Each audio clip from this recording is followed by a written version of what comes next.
Presentation of Fox Sports. We are Baltimore. We are Ohio. This team is too good. We're not showing it right now. We're gonna. One way or another, we're gonna. But, we're not putting ourselves in a position where, it's like we have to hope some nights. We need to go out and play the baseball we know how to play and dictate the pace of the game.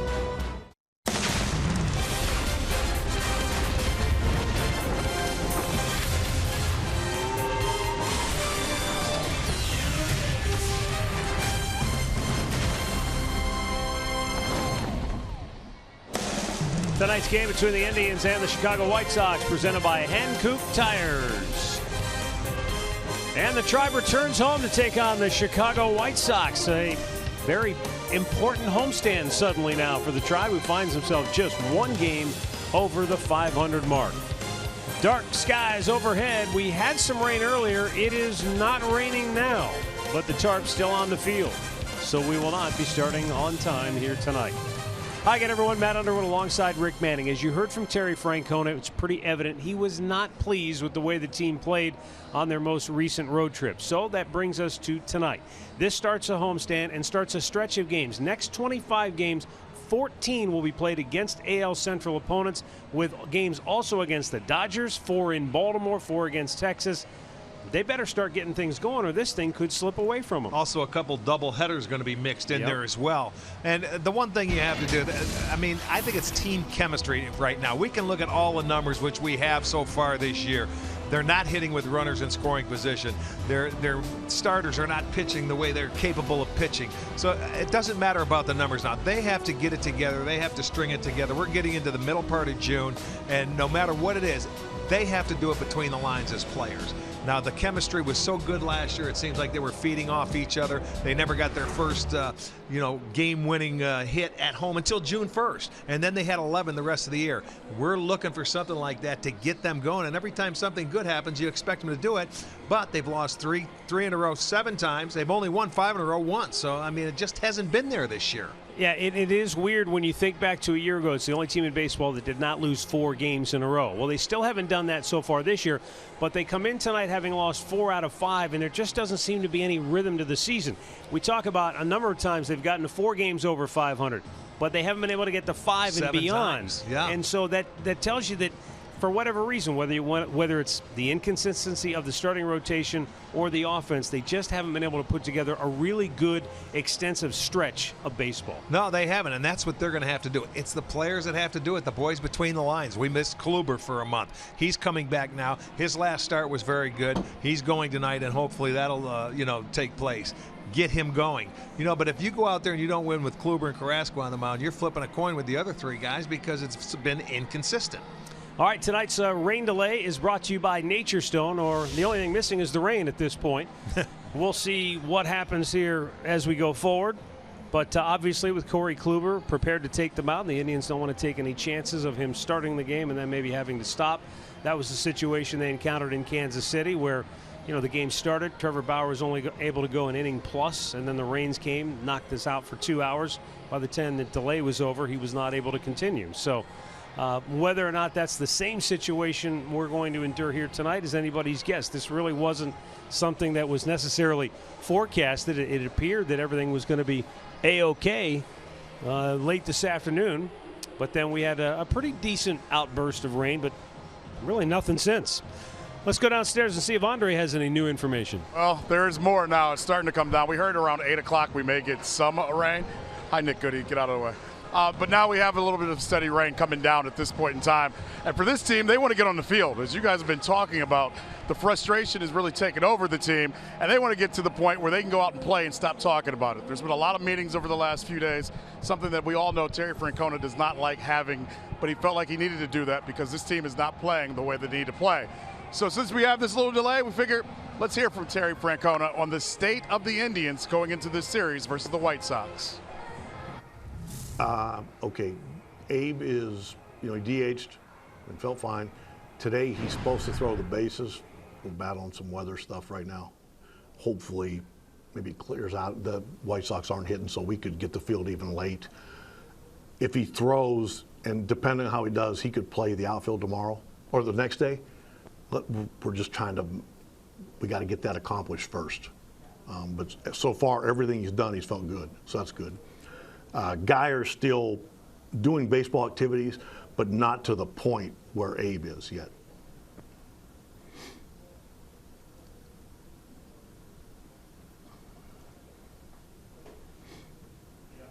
Salazar's still shut down. Danny's here. What happened was, we sent him back with Akron and Tony Arnold. In his throwing session the other day, he complained of shoulder stiffness. So rather than push through that, we brought him back here, got him MRI'd. MRI came back, which we were glad that so minimal changes in 4 years, which I think for a guy that's thrown 4 years is miraculous. So that's good. He's got some inflammation there, which we knew. So he'll spend the next couple of days with our medical staff figuring out what the next step is, and then we'll get him going. And when we do, I'll certainly let you guys know. Throwing session in Akron? I think they were in Portland. But I mean, with Yes. Oh. Yeah.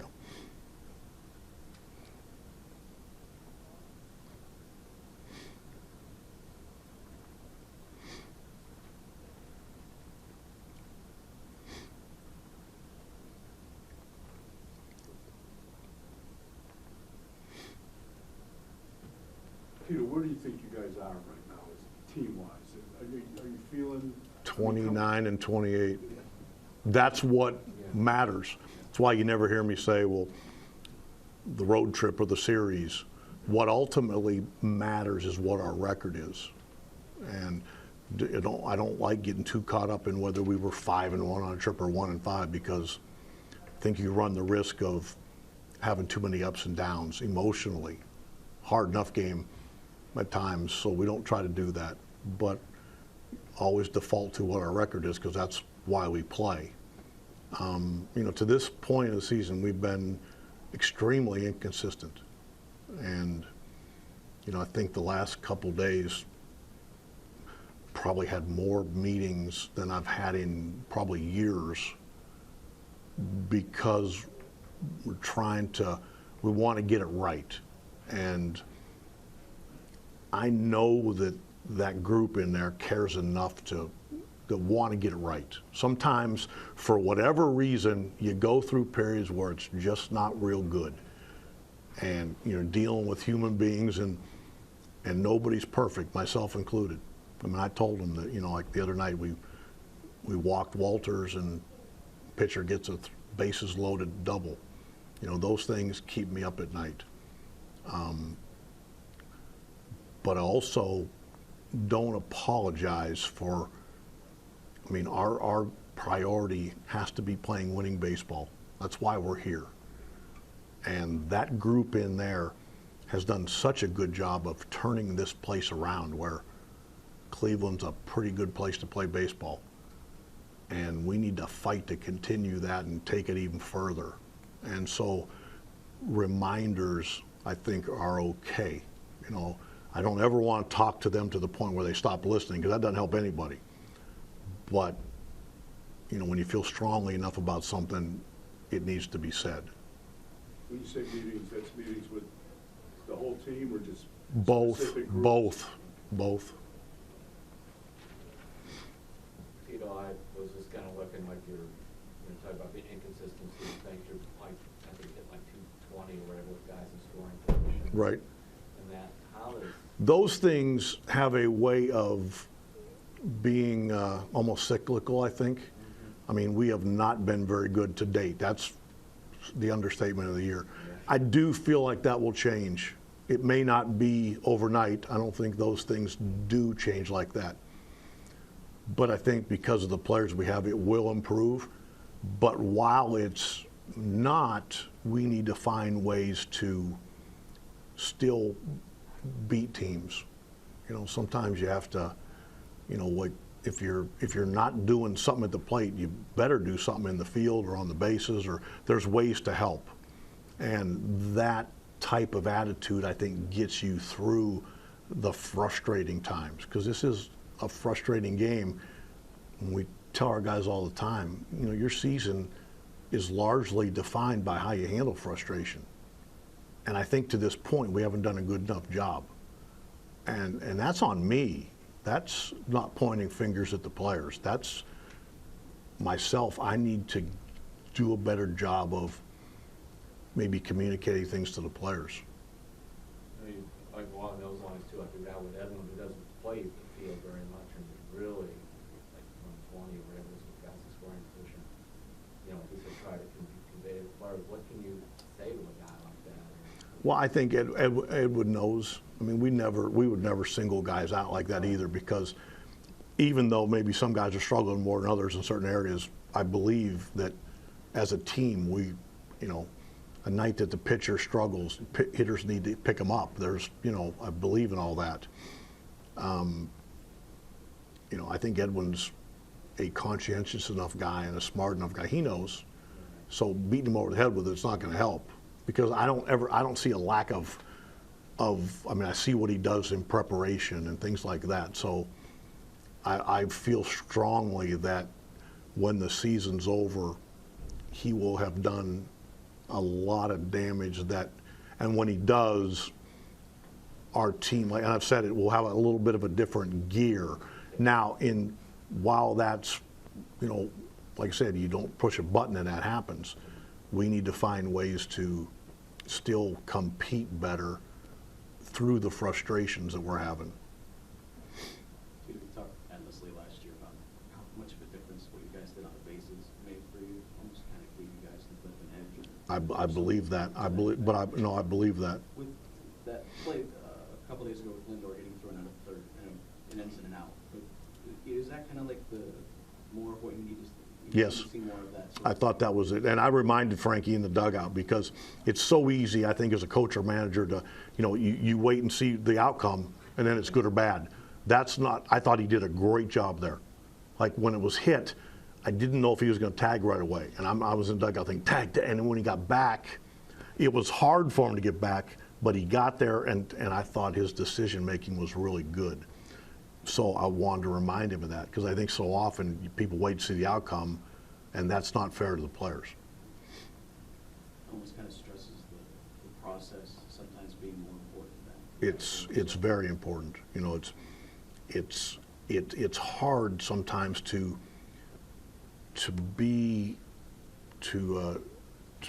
pay attention enough through, like, you know, we've been on defense a lot lately for long stretches. But then we let our guard down, or we let, you know, and then we make an error. Well, okay, I know it would be better if we weren't out there so long, but we are. So, you know, try to talk to the pitchers, we try to talk to the position players. You know, it takes a lot of, kind of takes some fortitude, or, you know, some balls to keep your concentration when it's hard. That's part of it. Terry, the Cubs have gone kind of through the same thing. Do you think the residual effect of such a long season, 7-game series, has anything? I don't know. I haven't paid. We don't play the Cubs, so I net. You guys too. I'm trying to answer though. Hold on. I have not paid much attention to what they've done because we don't play them. I think every team's different.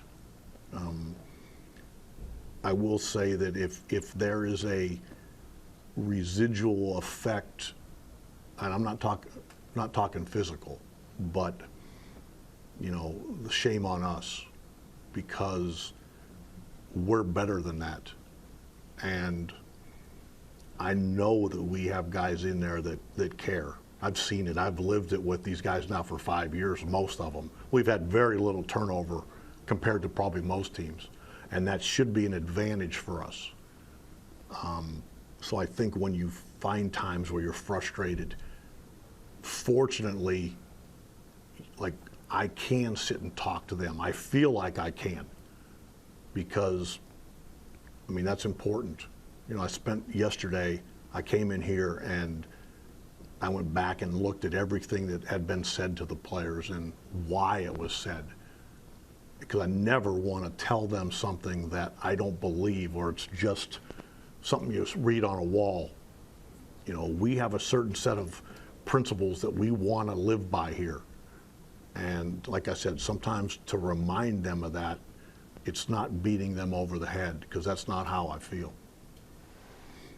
You keep notes? You said you looked at things you said. You keep kind of notes? Oh, I always have. Like every time I've talked to a team, I have it, because I have to write stuff down because I'm not that smart. Then you hang on. Yeah, always. Like Kumi. No. That wasn't where I was going, Hoinsey, but that's probably not where I was going, but I'll take that as a compliment. I hope there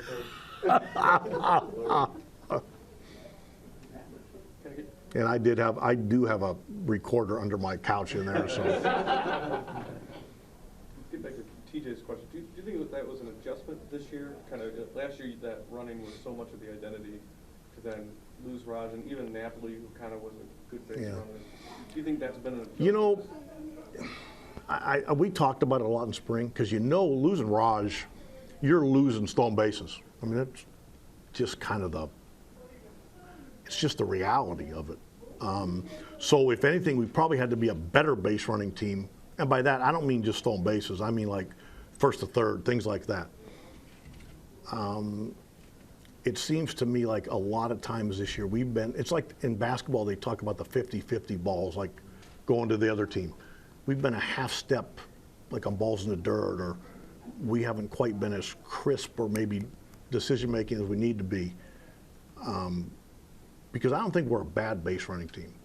I think we have been better, and we need to. That's part of what I think, like you were referring to, maybe separated us a little bit last year, and it's not right now. I think for us to be a really good team, we can't just throw the balls out there. I mean, there are some teams where, and I've had them, where you've been sloppy, but somebody hits a 3-run homer and somebody else hits a 3-run homer and you win 6-5 and you made 3 errors. We're probably not going to be able to do that very often.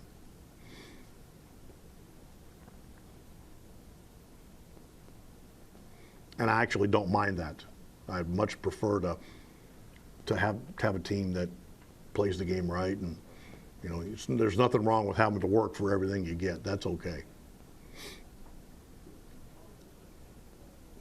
This might be stupid, but your division, everyone in the division's had a lot of ups and downs. There's no team really establishing itself, running away or anything. Does that dynamic, while it's helped you, you haven't lost ground, but you also don't have the level of competition.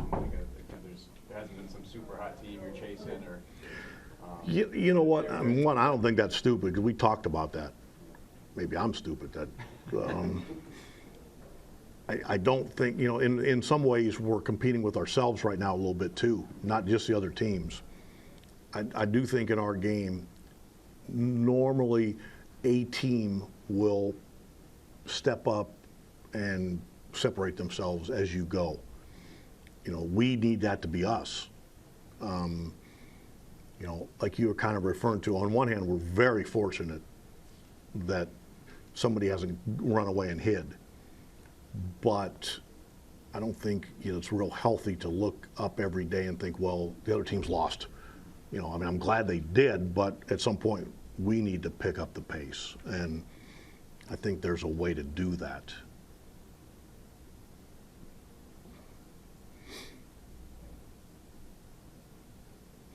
I just, when you get frustrated, rather than stay frustrated, like I feel better today, because I feel like we had a productive day. Okay, we made, I don't like sitting around talking all the time, but I thought it was a very productive day. So, okay, that helped me. I feel like, okay, now let's move forward. Hopefully it helps the players also. That's the idea.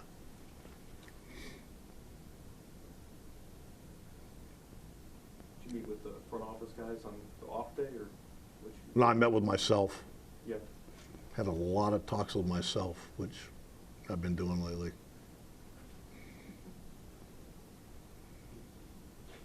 I talked with Terry Francona. I've always wanted to use my name in the third person. Well, it's funny how things work sometimes. Obviously, the Indians have not started playing today, and usually Terry Francona doesn't go that long on his press conferences before a game. But if you listen to it, guys, a lot of points were made about meetings. A lot of points were made about how the team has played and how they have not played. The one thing that jumps out to me, and we've had these conversations amongst ourselves, but it's time probably to bring it out, is the base running for the Indians. I like that Terry Francona kind of said it was a little bit like 50-50 balls in basketball. How a winning basketball team, yeah, I'm live. You want to steal a base or you want to get in on this, Michael Brantley? But in basketball, 50-50 balls sometimes can tell you who wins or loses a game. The Indians were a great base running team last year, and sometimes you get more runs when you're not waiting for the home run. A stolen base here or there could work, couldn't it, Michael? Putting play. Come here, say it. What is it doing, Chiz? Putting pressure on the defense. That's what they need to do. Put some more pressure on the defense, and I think Terry knows that, and I think the team knows that, obviously. You are chippy tonight. Yeah, I like it. He's got a little edge to him, doesn't he? You're ready to throw down. I am. Well, I think, Andre, my question is, we heard from Tito. Obviously, we saw Brent and Chiz, and guys aren't going to come right out roaring out of a locker room like a football team does. But I get the feeling that they maybe were a little embarrassed by the way things went on that road trip. And I think to a man, they realized something's got to change to get this team going. Right, and I think Terry said it perfectly. These guys have been together so long.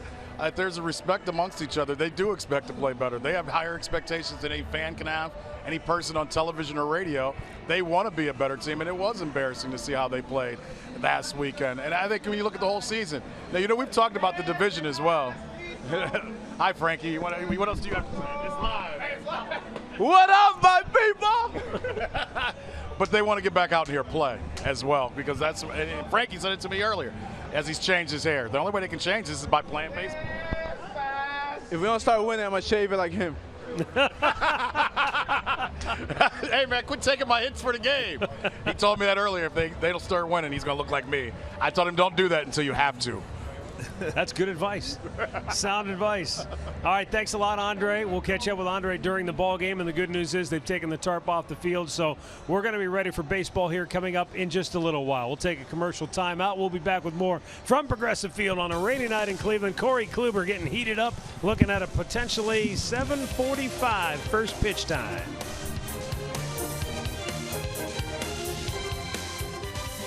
Cleveland Indians baseball is brought to you by WB Mason, the official office supplier of the Cleveland Indians. By McDonald's, I'm loving it. By your local Toyota dealers. Visit buyatoyota.com. Toyota, let's go places. And by Nature Stone, the only concrete solution.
Leury Garcia is the leadoff man, and he's on fire right now. Melky Cabrera bats second. Jose Abreu will hit third. Avisail Garcia having a fine offensive year in the cleanup spot. Todd Frazier will bat fifth. Omar Narvaez, the catcher, will hit sixth. Then it's Tim Anderson, Matt Davidson, and Adam Engel. And our Northern Ohio Honda starting pitcher, Corey Kluber, gets the start. It's been a while since his last start, coming June 1st. So Kluber back on the hill. It was a good one, though, in his last start against Oakland. 6 innings, just 2 hits. He had 10 punch-outs for the second time this year. He did beat the White Sox earlier. That came April 21st. A complete game, 3-hit shutout. And he had 9 strikeouts in that game. So we're hoping they can see that from him again tonight. Let's set the defense, brought to you by Ram behind Kluber. And it'll be Brantley in left field. Zimmer is in center. Chisenhall over in right. Ramirez at third. Lindor at short. Kipnis is at second. Santana's at first. And Gomes will be doing the catching. The umpiring crew, Jordan Baker, that man has the plate. Bruce Dreckman at first. Mike Everett is your crew chief down at second. And Ryan Blakeney is at third.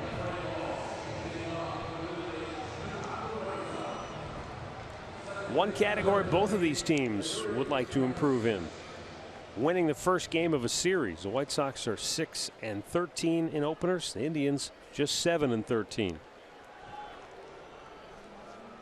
Rick Hahn, the White Sox manager, his club has not played well lately either. They've dropped 7 of 8. Sometimes managers wait till the game is over to have a team meeting. Yeah, he had one in the dugout the other day. Yes, he did in Tampa. I saw that. And I'll tell you what, they responded. It worked. They didn't win the game, but they scored 5 runs. We are underway as Leury Garcia takes the first pitch strike from Corey Kluber. And he comes right back with an off-speed pitch. Yeah, that's the pitch in his last start that was devastating. The old, whatever you want to call it, slider, curveball, whatever it may be. But he had very good control of that pitch. Swung on and missed. He showed them all 3. Yes, he did, and made him look silly. That was a good changeup. You watch it on our Nissan pitch tracker. This is going down and away. That's great movement. You don't see his changeup usually move that much, but very sharp right there in the very first inning. Surprised to see him use all 3 pitches right out of the chute. I love it. Melky Cabrera. You know, when you're a guy and they know Kluber's going to throw strikes, they've had their days against Corey, you know, where they could hit him. They get aggressive because they're in the division. So surprise him. He knows they're going to come out and be aggressive. Ground ball towards third. Ramirez can't come up with it. Does grab it with the bare hand, but by that time it's too late. They'll probably is aboard. Give him a base hit on that ball. Wait and see, but it's a play I think he at least had a chance to catch. It goes off the heel of the glove. So they do give a base hit. But I think if you ask Jose, he felt he probably should have at least caught the ball and had a chance to throw him out. 1 on 1 out for Jose Abreu.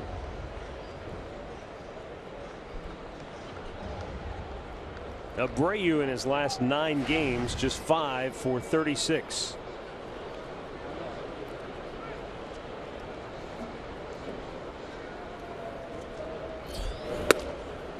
And Kluber continues to pound the strike zone. He's 6 for 6 on the night.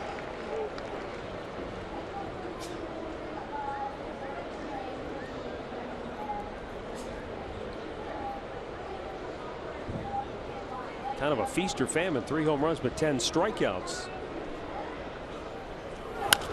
Ground ball towards third. Ramirez looks to second, but he'll take the sure out at first. 2 down. Melky Cabrera into scoring position. Storylines today brought to you by Wayside Furniture. The Indians come in just 12-14 on the year here at Progressive Field. They're looking to establish home field advantage. Corey Kluber making just his 2nd start since coming back from the disabled list. Boy, his first one was a masterpiece. He only went 6 innings, but he struck out 10, gave up just 2 hits. And he left with a 1-0 lead after 6. Well, and the Indians piled on. I guess they said he wasn't really on a pitch count, but they felt that was good enough at the time.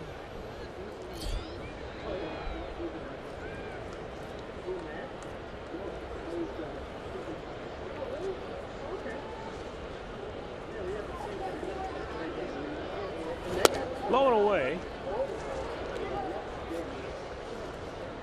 This is one Chicago White Sox that has been playing very well from the first game of the year. Avisel Garcia still hitting .330, 10 dingers, 42 ribbies. He's been consistent and moved into that 4th spot. He was always down 6th or 7th earlier in the year. 1 ball, 1 strike. Garcia is 4th in the American League in batting average. He's also tied for 4th in runs batted in with 42.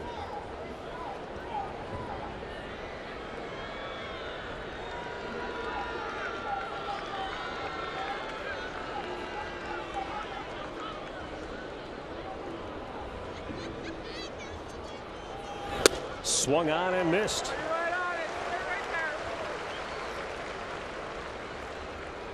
It's a little. Yeah, I don't know if that was the cutter. I think it was a cutter.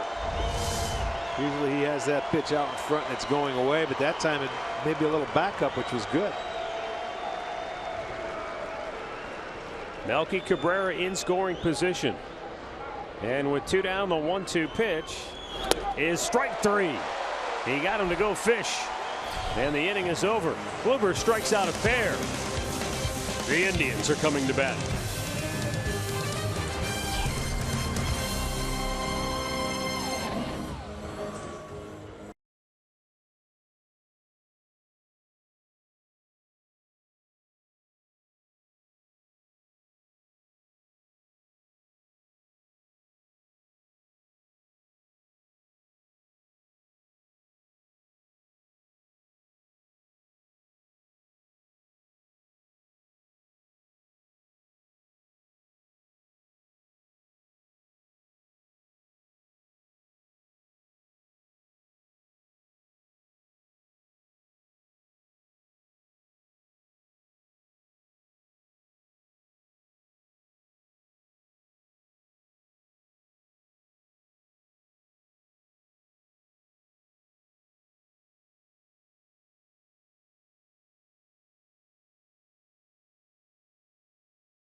Dakota brought to you by Progressive Insurance.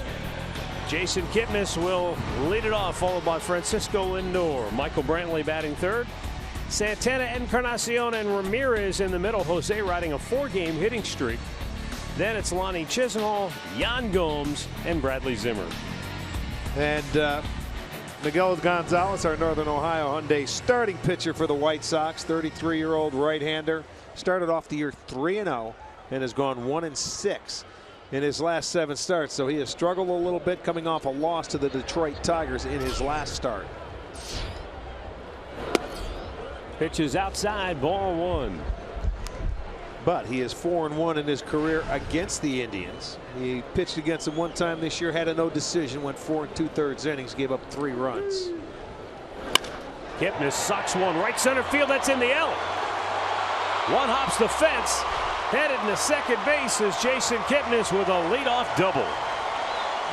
That's his 8th double on the year. Plugs the gap. Got a fastball down to his liking. Left-handers hitting .308 off Gonzalez this year, and Kipnis starts it off the way you want to with a double. especially in that first inning. Be nice to see this ball club get the lead early. Well, there's no question they need production from their top two guys in the lineup, Kip and Lindor. Just 11 hits combined in the last 9 games from the top two hitters in the lineup. Way out in front of it. And obviously, when guys bat first and second, they're the table setters. So when they're on base creating some traffic, it gives opportunities to Brantley, Santana, and Encarnacion, the guys in the middle.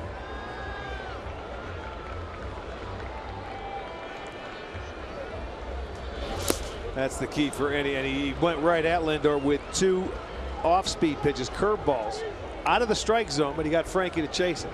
Any pitcher, when you're facing any lineup, if you can keep the table setters off the bases to go through the middle part of the lineup, you can navigate your way through them. You don't really have to go at them and throw them quality strikes.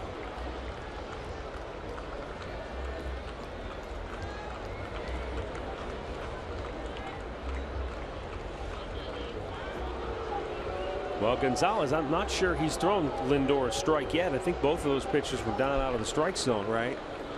But Frankie, he gets into runners in scoring position situations, and he gets overly aggressive sometimes. Pops this one in the air to left. Melky Cabrera calling That's for it. not going to get it done, not with his arm. And Kipnis holds at second base, 1 down. Take a look at the White Sox defense, brought to you by WB Mason. It's Cabrera out in left field, who just made that play. Engel is in center, Garcia over and right. Frazier is at third, Anderson at short, Lurie Garcia at second, Abreu at first, Narvaez behind the plate.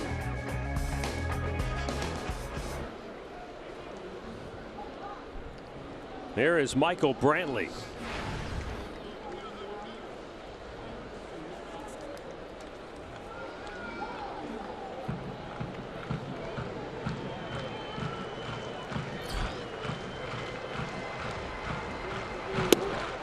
Brantley has hit in 17 of his last 20, but like so many of the guys in the lineup, currently in a bit of a funk, 0 for his last 8.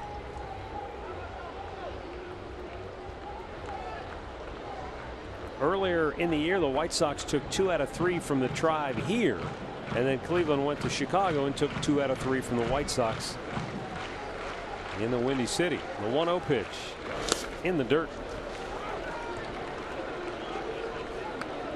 But if there's one reason why the White Sox have been able to split the 6 games so far with the Tribe, it's that in these situations, Cleveland has not been able to connect. They are 5 for 52 on the year with runners in scoring position against Chicago. Well, that's where Chicago's pitching, and their bullpen has done a number. You know, very similar teams when you look at their starting pitching. The Indians are 15th. The White Sox are 13th when it comes to ERA. You look at the bullpen, the Indians bullpen is the best as far as ERA goes, and the White Sox are 4th. So they've got a pretty good bullpen as far as matching up. And again, it's a divisional rivalry. They play each other tough, low scoring games most of the time. Miguel Gonzalez with a 3-0 pitch and a borderline fastball called a strike. Well, you can see what he's doing here. He's going to be more patient to Brantley, and if he walks him, then you can set up the double play. But he knows that Michael doesn't chase a whole lot of pitches out of the strike zone. He's going to be very disciplined and look for something right now to his liking.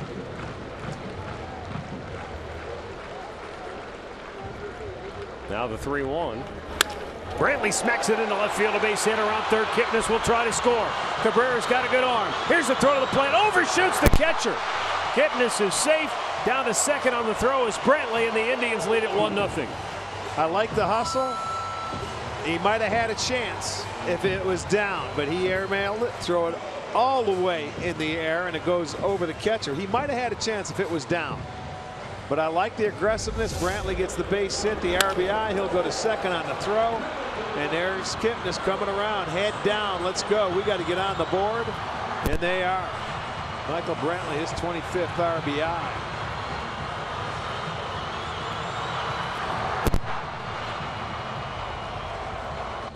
So a runner still in scoring position with only 1 out. And a 1-0 lead as Carlos Santana steps in.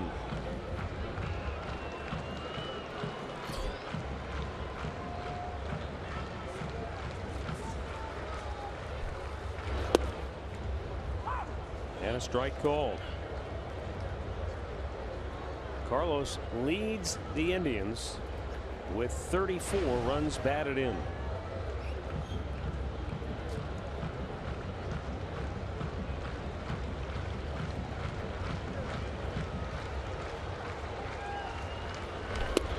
Missed in off the plate and is 1-1.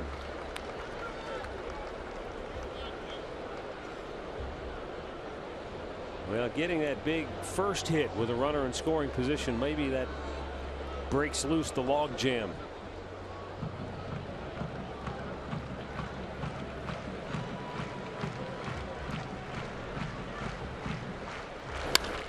Hard hit ground ball right into the teeth of the shift. Garcia will throw out Santana. 2 down as Brantley slides over to third.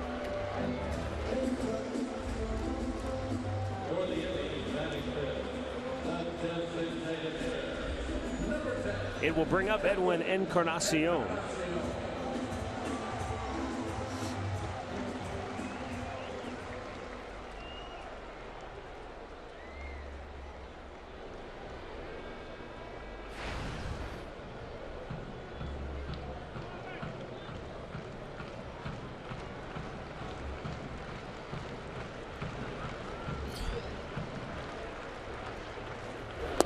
And it's down low.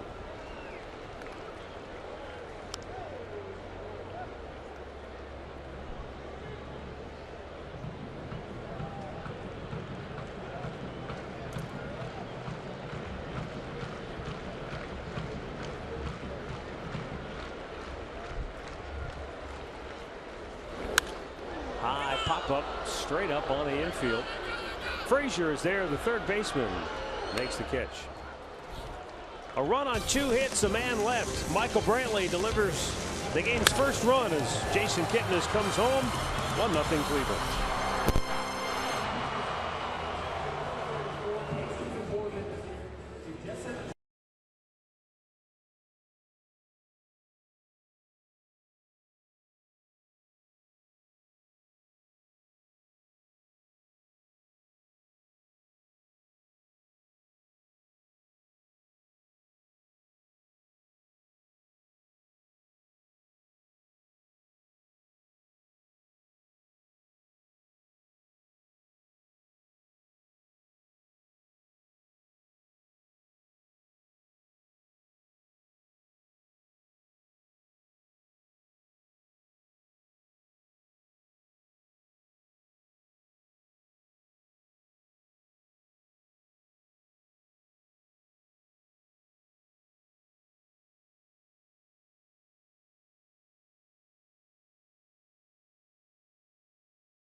Live with activity tonight. It is win or season over for the Cavaliers next door in the NBA Finals. And while it's not that desperate, a similar air of we need to get going exists here at Progressive Field as the Indians come out and score the game's first run.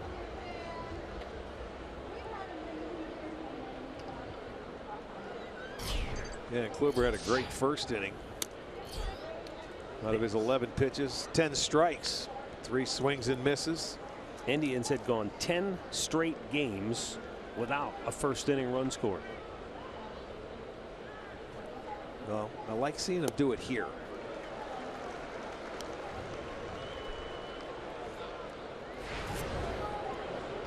Todd Frazier with the 10 home runs is on pace to hit 28, which sounds pretty good, but that would be his fewest since 2013. And Kluber gets ahead of him, 1 ball, 2 strikes. Well, he may have to hit that breaking ball if he's going to get one, because he will chase it. Oh, good fastball. Yeah, tried to nail the outside corner. That little comebacker.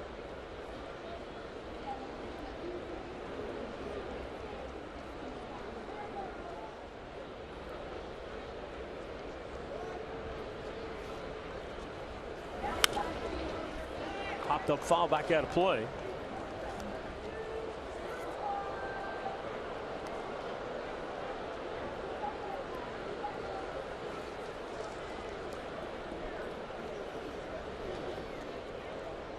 Frazier has been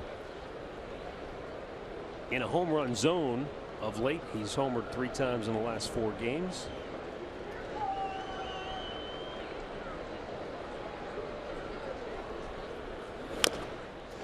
He's one, you know, he looks like he could hit one out one-handed. He's just got that swing and that little uppercut. When he gets hot, he can get on a roll.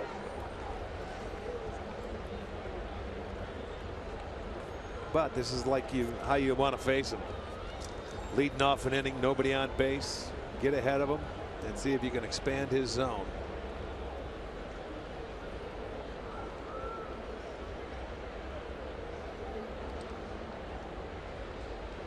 Now the 2-2. And again, a fastball just missing. Full count. Both these fastballs in the at-bat have been just a tad high. Yeah.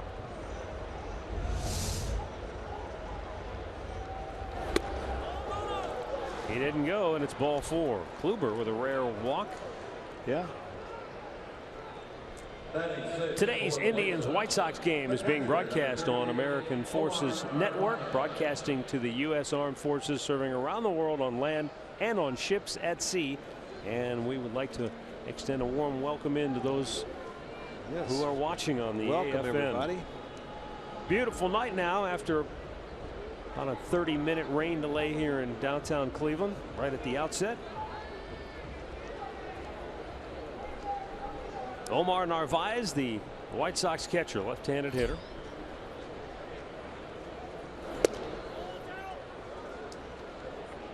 And fastball just misses. Yeah, again, he's got to get that fastball down a little bit. It's right around the strike zone. It may be on the plate, just a little bit upstairs.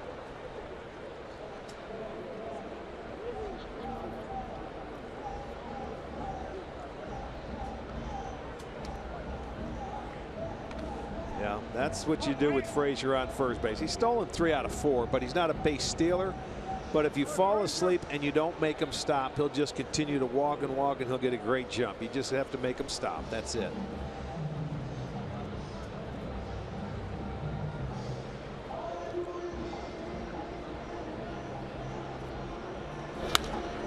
High pop-up foul, and that is over near the dugout and just out of play.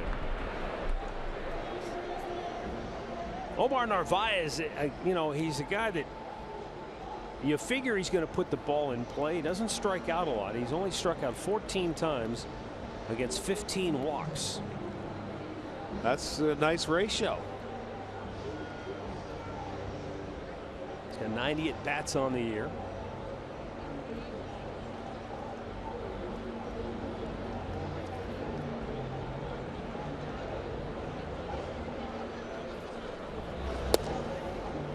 That time he catches the outside corner with it, gets ahead 1-2.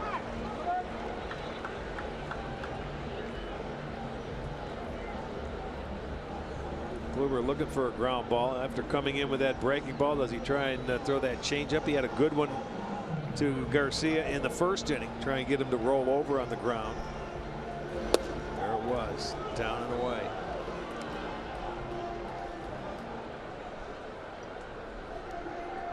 Interestingly, Narvaez has only grounded into 2 double plays this year.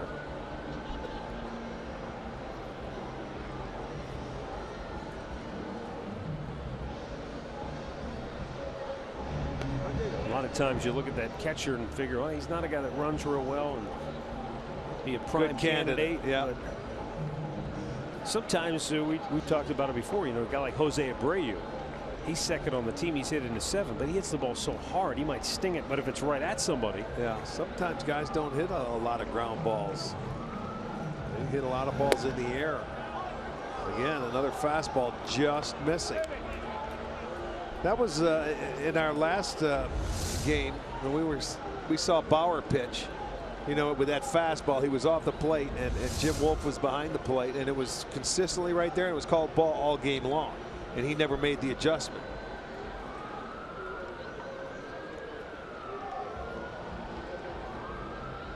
Frazier does not run, and the 3-2 is fouled back.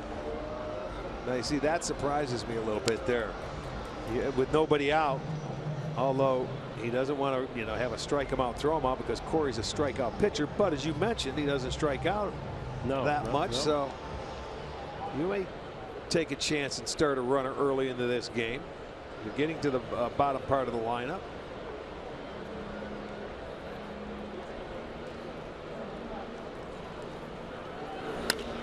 In the air, shallow center. Bradley Zimmer says, I'll take this. 1 away. Well, RBI Baseball features fast-paced MLB action with all your favorite MLB teams and players. You can get RBI Baseball today for Xbox One, PlayStation 4, and mobile devices. Learn more at rbigame.com.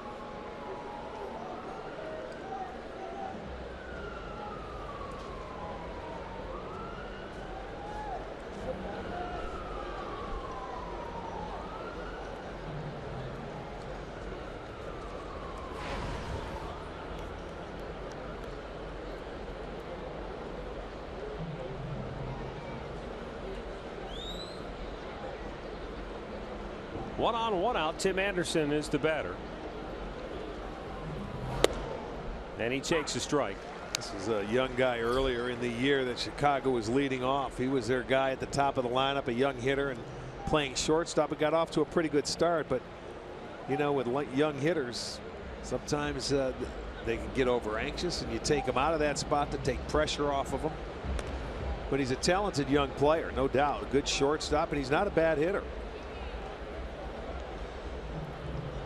He has 6 home runs on the year, 8 doubles. Lately, he's been swinging it much better with a hit in 7 of his last 8 and 12 of his last 15.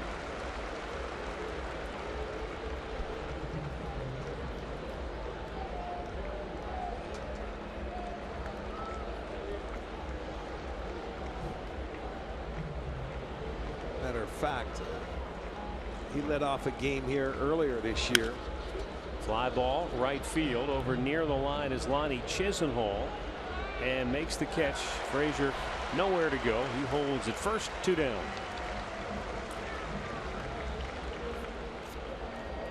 And that's going to bring up Matt Davidson, the White Sox designated hitter. If you were a White Sox hitter, would you go back and look at what Kluber did when he threw the complete game shutout against you, or would you just discard that as that's too far in the past? I'm sorry, man. I was talking to Murph. If you were a White Sox hitter, would you go back and look at the game that Kluber threw a complete game shutout against you, or would you just discard that? No, I would go and see what kind of pitches he was throwing, what counts he was throwing the breaking ball in. Why wouldn't you? I mean, that's at his best. So you know what? If he's a pitcher, I don't think he's going to make an adjustment until the hitters adjust to him and how his pitches are. Now, look, he may not have the same pitches today as he had that last time out because it was in April. But you know what Kluber is. His slider's his out pitch, but he moves that fastball around him. And if you get one early, get aggressive on it.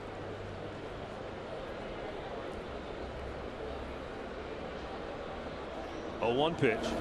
I guess from a hitter's perspective, neither video would be would give you a warm, fuzzy feeling. Whether you look at the game where he shut you out and went the distance, or his last start, which was his first one off the DL, where he went 7 dominant innings or 6 dominant innings against Oakland. Well, it all depends on what hitting coaches want those guys to see. Most recent versus I would like to see. saw. Yeah, I would like to see his last start at Oakland, what he did, how he went about his business. Got him looking. Oh, baby, froze him. Third strikeout for Corey Kluber. And after the leadoff walk, he sets him down 1-2-3. 1-0 Cleveland, middle of the second.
Home half, it'll be Jose Ramirez, Lonnie Chisenhall, and Yan Gomes due up.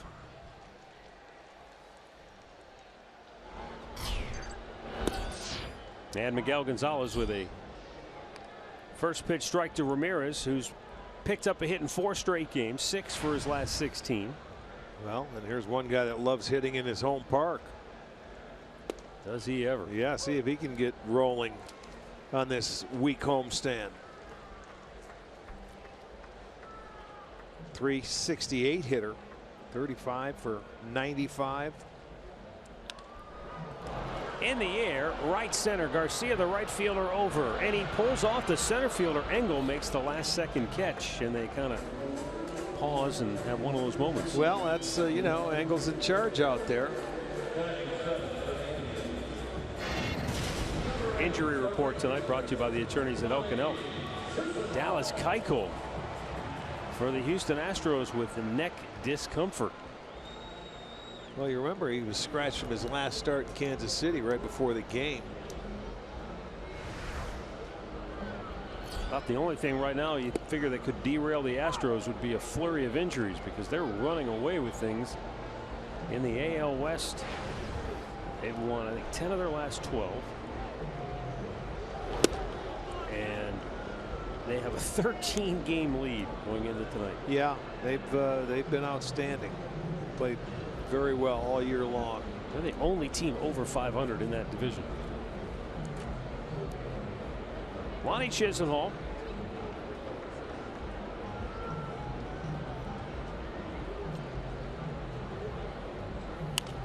Fouls it back. You know, you talk about that Houston team and how good they have been. They've only lost 3 series all year. 2 to the Indians, 1 to Kansas City, and Kansas City just split with a 4-game series with them. So those are the 2 teams that have probably played them the toughest.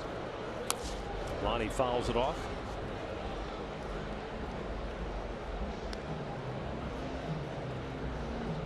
Chisenhall spent some time on the DL,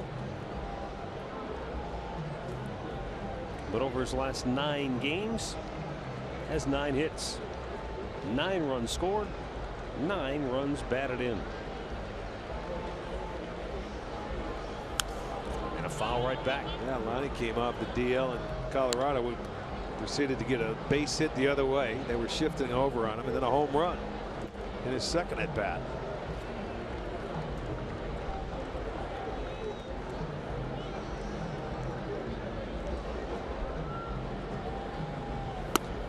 Lonnie lays off. It's 2-2. Indians on the board first here in the first. The leadoff double by Jason Kipnis. Michael Brantley drove him home with a 1-out single.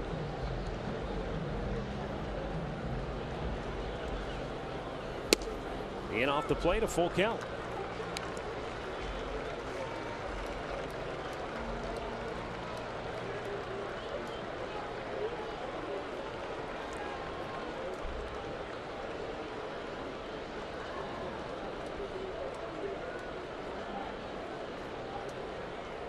Eighth pitch of the at bat, and Lonnie lifts one high in the air to left.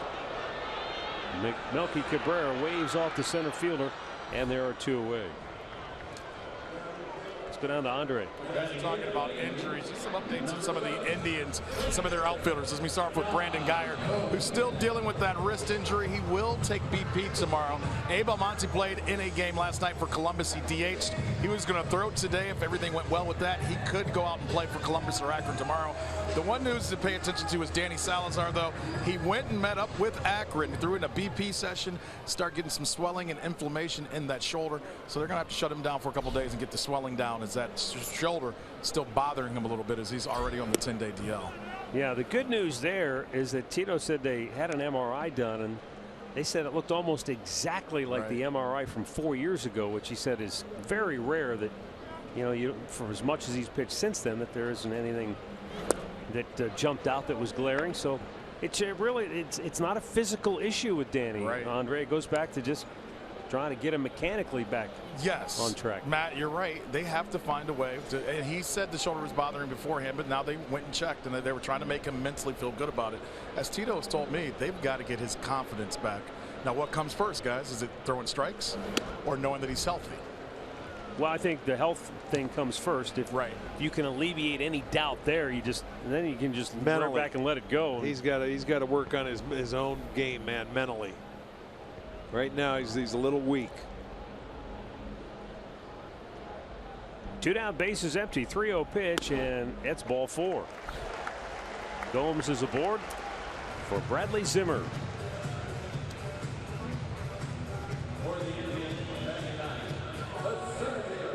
So an opportunity for the young rookie, who in his last 15 games has batted .302. Yeah, he's held his own. He has scored 6 runs. He's driven in 11.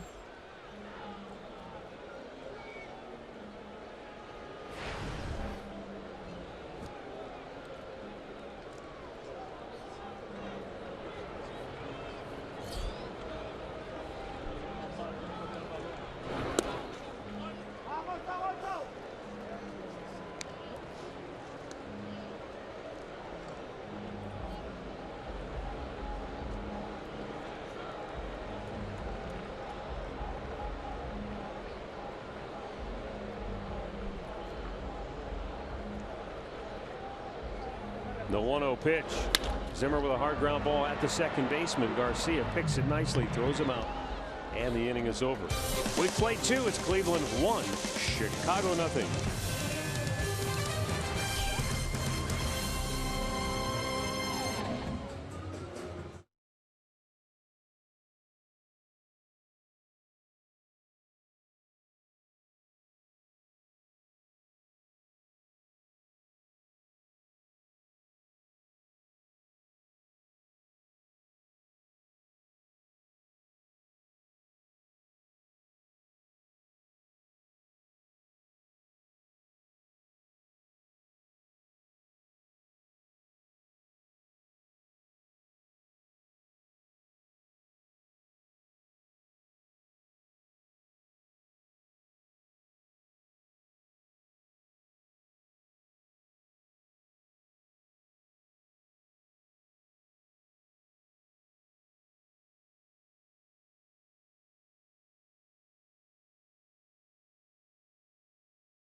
Stay tuned later in the game for Miller Time, brought to you by Miller Lite.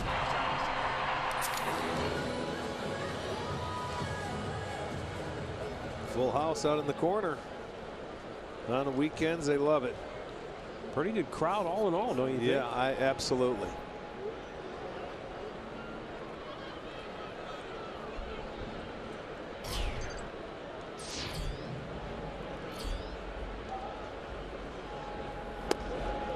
Adam Engel leading off.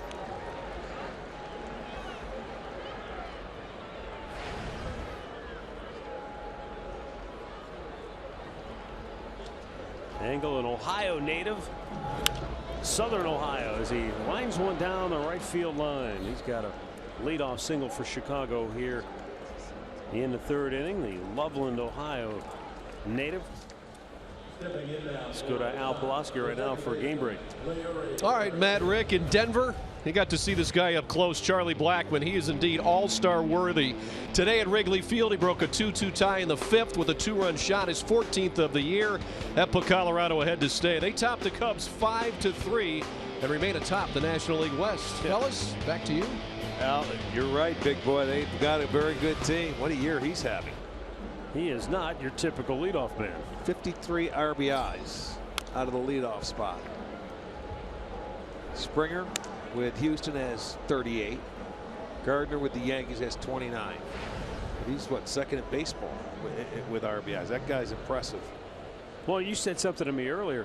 You know, that's in the National League where the pitcher bats in front of you, essentially. Right. He has 53. You look at our number 3 and 4 hitters on the year, they have 53 combined. So I mean, that is impressive.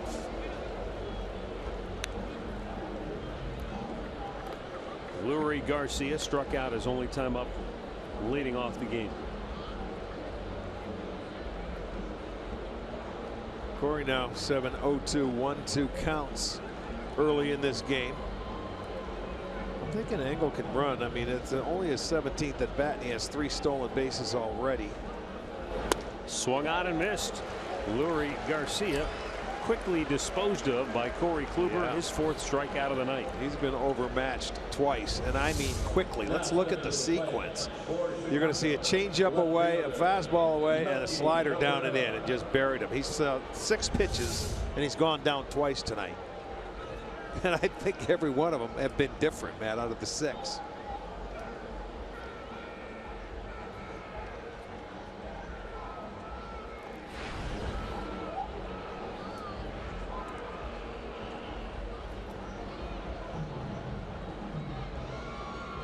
Runner goes.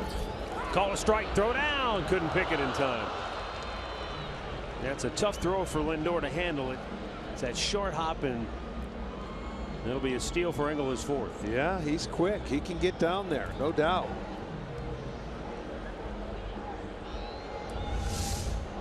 This is 8 out of 10 now that they've stolen off Kluber. There's the jump, straight steal, kept his head down, goes feet first, and gets in there safely. So yeah, he stole that one off Kluber. Had a good jump. Nothing you could do about the short hop.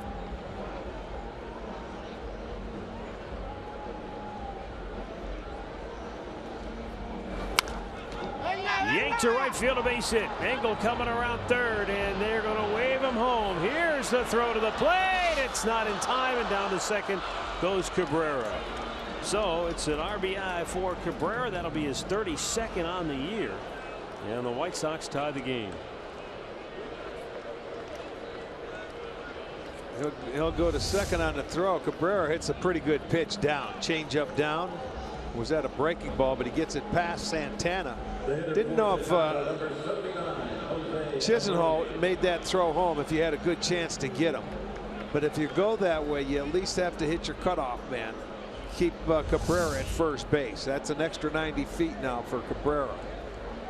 So he is now 2 for 2.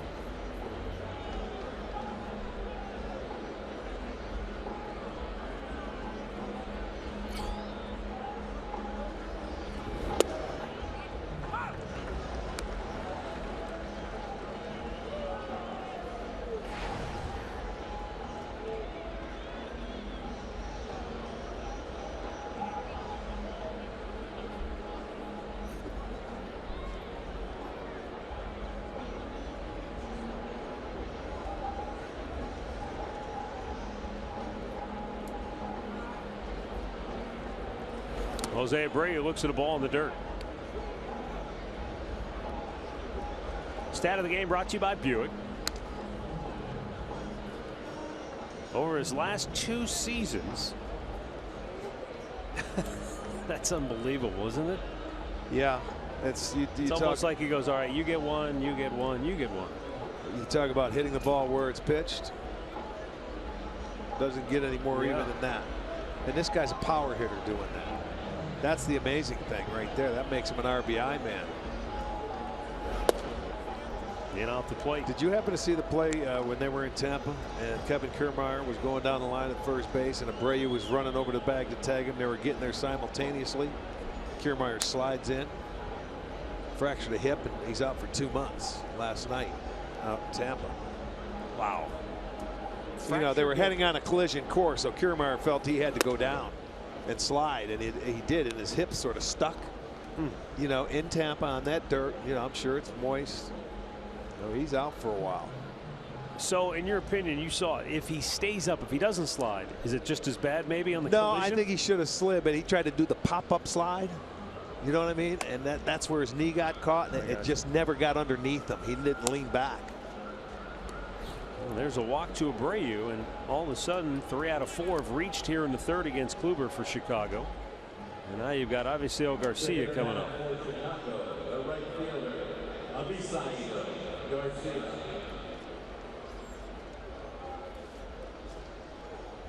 Well, Corey knows who he wants to pitch to and how he wants to go about it. Abreu is a .333 hitter off Corey, and Avisail Garcia is even. Or let me see. Yeah, he's had his number for the most part.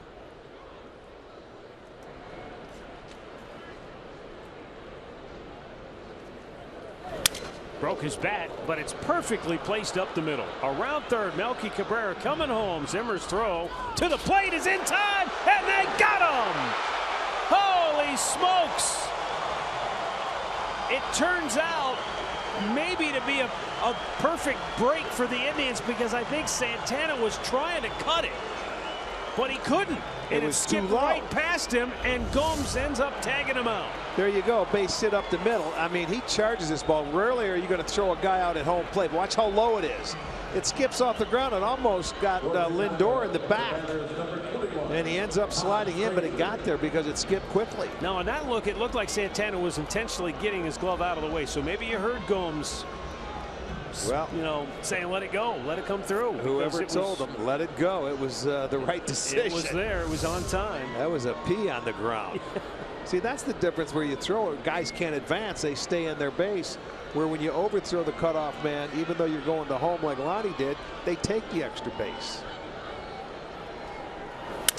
Another broken bat. Another hit. Let's see. Coming around third. Abreu's going to try to score, and he will. Zimmer lost his footing. And the White Sox take a 2-1 lead. And Avisail Garcia able to go to third on that play. Well, a broken bat. And I'll tell you what, he wanted to come in and do it again. It would have been back-to-back throws. It's a hanging breaking ball. Hit off the end of the bat, he breaks it, but as Zimmer comes in, he's going to slide. That plant foot's going to give way. And he was cocked, loaded, ready to go, but falls down.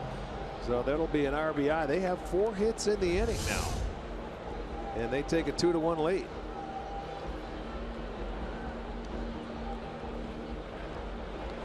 All 4 hits have been singles. The last 2 of the broken bat variety.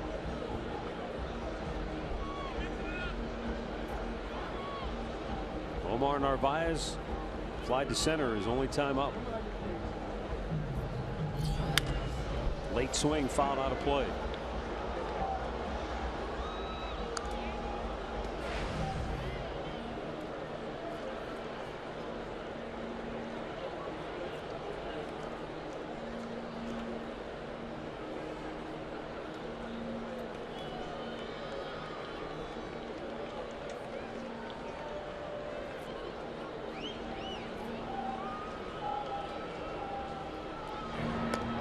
The 7th man to the plate in this inning. Engel, a number 9 hitter, started this inning off with a single and stole second base. had a strikeout. And then a big throw him out at home plate after the base hit. And a walk and a couple more singles. Well, you think about too. Engel just sort of reached out and poked it to right field. Right. It's not that they were hit hard. No, Melky Cabrera, pretty good. I mean, he swung, he pulled it into right field, but the other two were broken bat jobs into the shallow center field. Mix in a walk, and all of a sudden the Sox have been able to rally for a couple to take the lead. Kluber still pounding the strike zone. 36 out of 48, making 37 out of 49 have been strikes.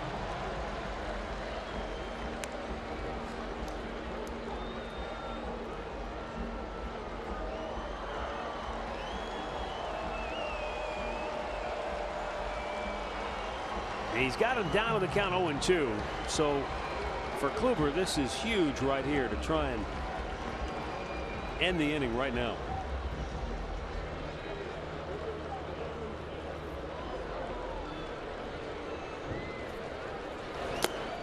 A little bit low, 1-2. Looking to get that swing and miss out of the zone.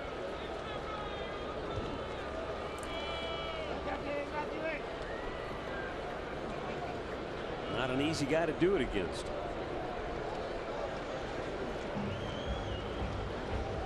Zimmer very shallow in center field now that I'm looking out there.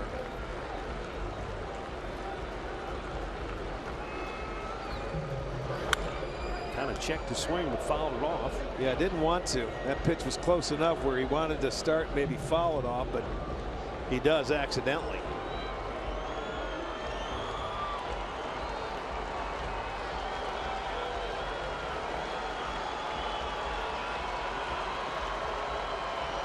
Second time through the order, the White Sox have chipped away at Corey Kluber. 4 straight reaching in the inning.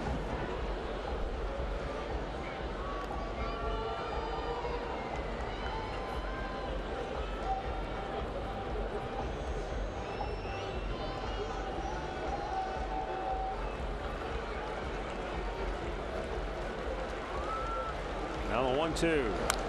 He's way out in front, so he's gone from being way late to way early. Yeah, but the key is, as a hitter, you stay alive. Get a piece of it, right? It doesn't matter. He has him off stride, but he's finding a way to live for another pitch. That's not an easy thing to do off Kluber either.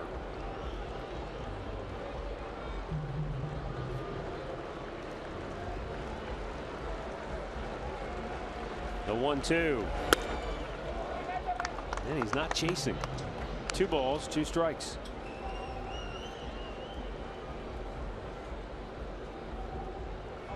I don't know if it's the fact that he's got a left-handed hitter up there and doesn't want to make a mistake, but you figure that slider that he can bury down and in. He tried, but he didn't offer at it when he was 0-2.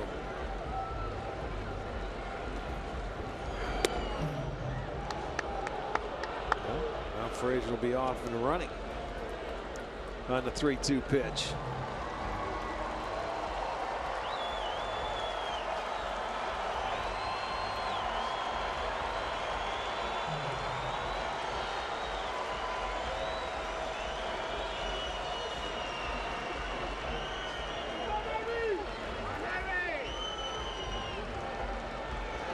Frazier takes off and a foul back. This kid is battling him. Right now, Kluber at 55 pitches. This has been an inning where they have really made him work. He breezed in the first, 21 in the second. Had 1 walk, but no harm done. With 4 hits and the walk in the inning, that made Corey work a lot this inning. Well, and this guy in particular has made him work. This will be the 10th pitch of the at bat. And a ground ball to Kipnis. Diving stop, gets up, throws him out to end the inning. So Kipnis takes a would-be hit and RBI away from Narvaez. Now he'll be coming back to lead it off for the Tribe when we return.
Down a run 2-1, and Jason Kipnis will lead off for Cleveland.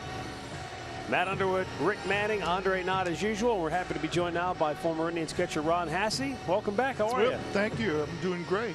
It's great to be back here. And it's nice to get out of the desert right now, isn't it? It's about 107 in Tucson, and when they asked me to come back here, I couldn't wait to get on the plane. Yes. What time do I leave? Well, the Indians down a run right now as Jason Kipnis leads it off. He doubled and scored in the first.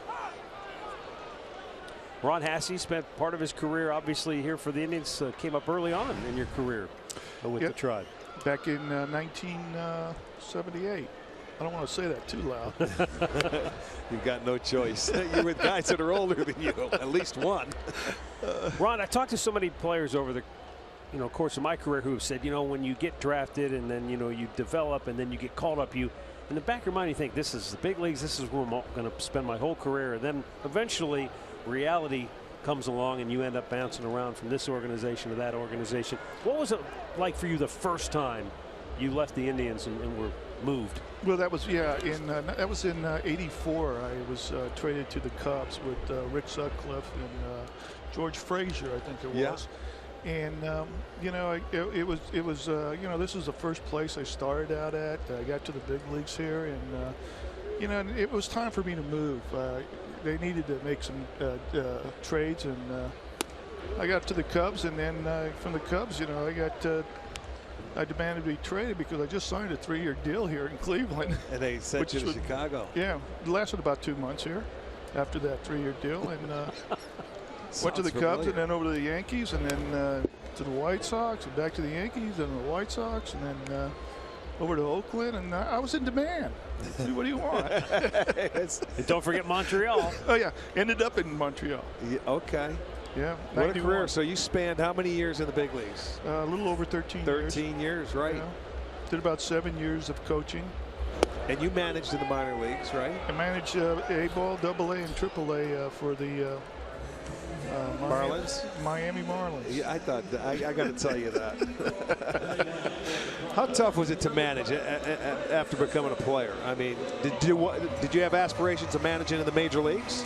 Well, yeah, you're always looking to move up, but at one point, I was with the Diamondbacks and I did the expansion draft for them, and then I was a special assistant to the GM, and then I was the field coordinator. So, when I went into managing, I knew exactly what to do with players to try to develop them.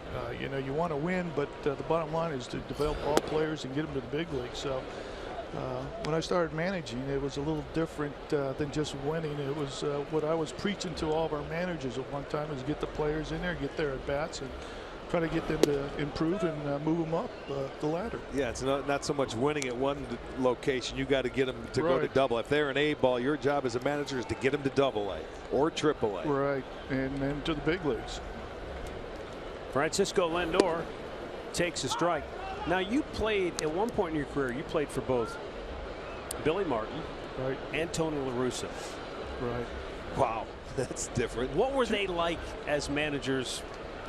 Any likenesses, and how different were they? Well, I don't think they were really different, but one of the things about both of them, they were always ahead of the game, it seemed like, during the game. They were always looking for that extra edge, or they were looking for what possibly could happen before it even happened. I enjoyed playing for both guys. I learned a lot from them. Lindor with a bouncer to second, 2 down. I mean, the one thing is, as a kid, I remember watching, and it seemed like Billy Martin, it was more of a sideshow. His managerial greatness, if you will, was sort of lost in all the media nonsense and George Steinbrenner and Reggie Jackson and all that stuff that was going on off the field. Right. The thing with Billy was that, you hope he shows up for the game. And if he does, look out. And then the lineup is, be set for you, and then after the game, you just hope he shows up the next day. But to manage the game, he was one of the best. Here's Michael Brantley with 2 down on the bases empty. RBI single his first time up. That's the thing that most of us amateur managers don't realize, is that when you're sitting in the dugout, if you're thinking about what's happening now, you're already behind. Right. They bypass. Trying to stay ahead of the game is probably something that takes a lot of seasoning. You really have to do, You guys got one of the best managers in baseball here. Agreed there. Yeah, Terry does a wonderful job, and he is ahead of the game, no question. Great communicator to the players. If you can't play for him, you can't play for anybody. And you know him from Tucson. I mean, he's been around and he hasn't changed. No, he's the same guy. I met him in college. He's been the same guy. His golf game has improved. Oh yeah.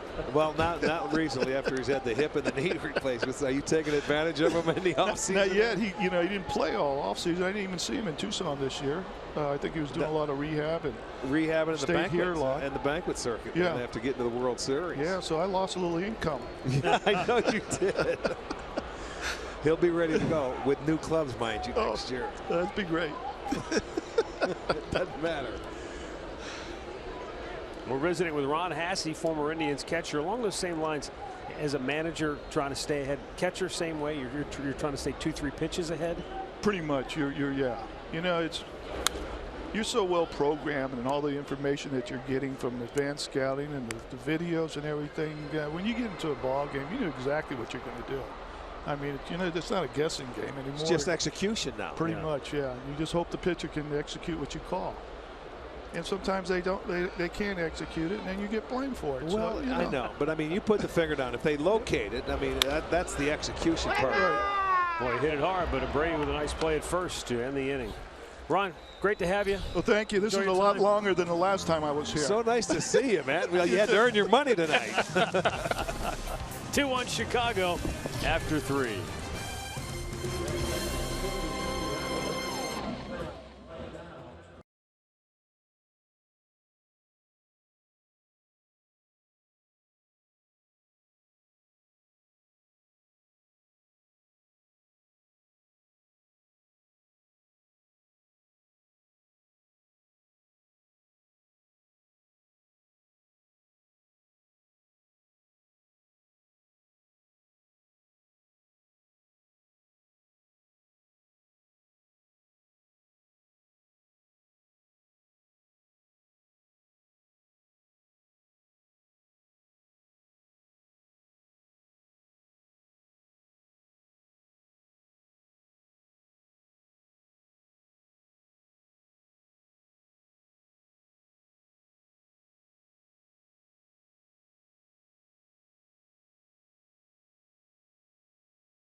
At the ballpark, 2-1 Chicago. And it could be 3-1 if not for a terrific play at the plate. Low throw. It goes by Santana right to Gomes. And he is out See, at the plate. that's where you thought Santana was going to try and catch it. But when it's down like that, that's a decoy for the base runners, like he's going to cut it and take it away where they can't advance. And that's why you throw it. If you're ever going to throw it lower. A lot of times from center field, when you throw that ball, you'll see center fielders hit the mound. But that one hit before the mound and skipped over it, and that's what helped it. It just looked weird because the throw was so low, and it looked like Santana initially looked like he was trying to maybe cut it. But then on that second look from center field, it definitely looked like he heard somebody tell him, let it go through, and he pulled his glove back. As nice as these infielders are now with this grass, you get that nice true hop when they hit the grass, and you have the good spin on it. Tim Anderson cuts and misses, and it's 2-2.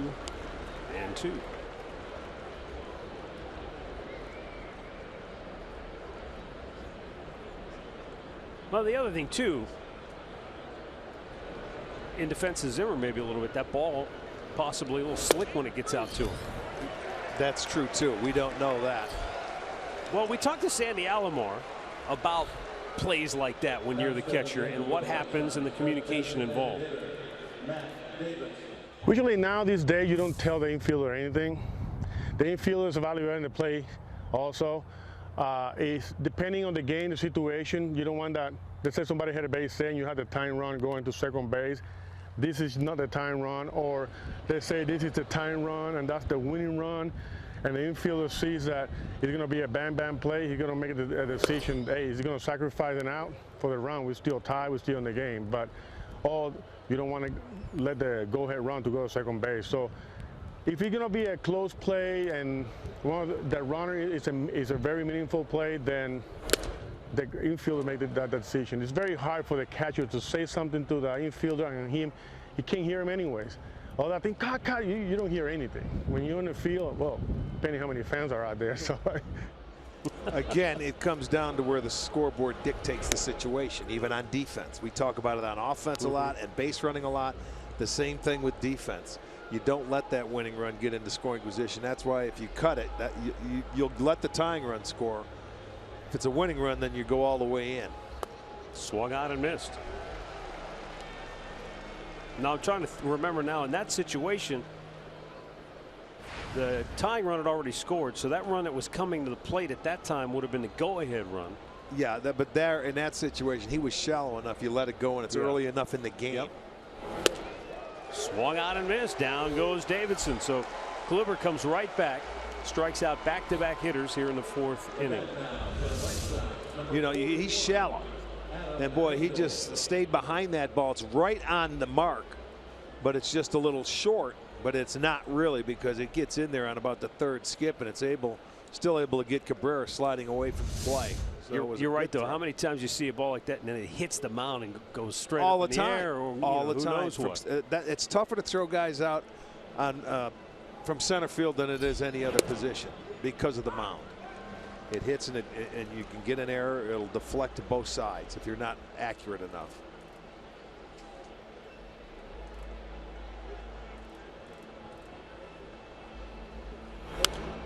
If you're making, this is right at us. Oh my goodness. Boot City. Oh, we've been waiting. I mean, I'm sorry. You got your hands on it. Good try. Error. Man, that was like. It was beautiful. Right?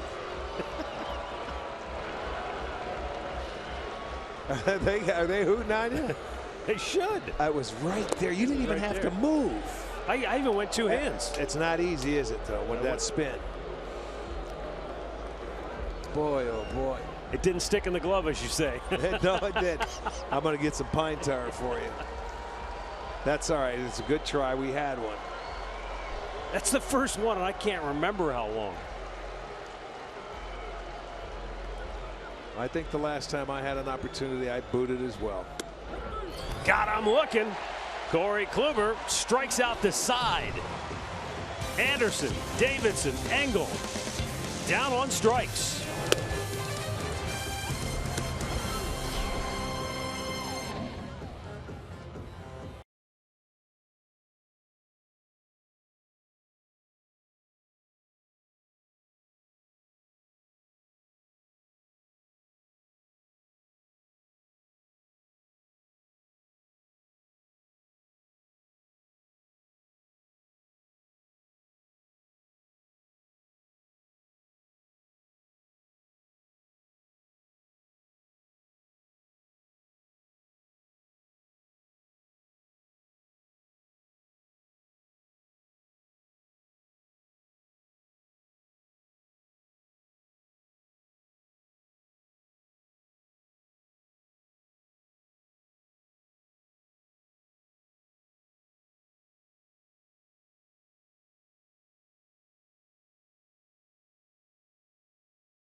Kids Fun Day, and 5,000 fans 12 and under are going to receive a wiffle ball and bat set courtesy of MLB. That's a give you some fun for the summer. After the game, stick around, run the bases. Just go to Indians.com to get your tickets. Going to be nice and hot on Sunday. Yeah. Closing out this weekend series with the White Sox. So come on out, kids. Enjoy. It's supposed to be warm next week as well, so I'd say I know it's not officially summer, but it's here. It is for us. It's always summer. The boys of summer. Carlos Santana grounded out his only time up.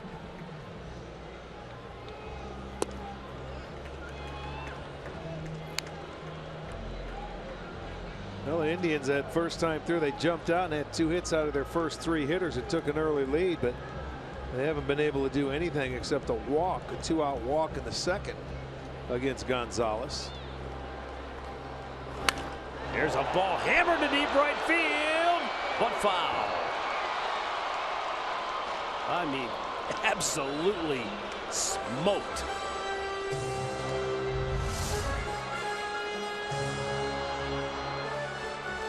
Well, that was a lot closer than I even realized. Yeah, look at it's going right in. Santana never left the box, so he knew right away, or at least he appeared to know right away, that it wasn't going to stay fair.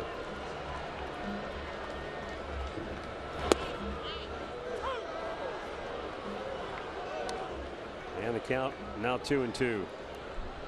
Carlos not happy about that call, as it was. Yeah, that's probably off the dish, man. That's sinking away on the changeup. But it was called. Nothing you could do, as long as it's not the third one.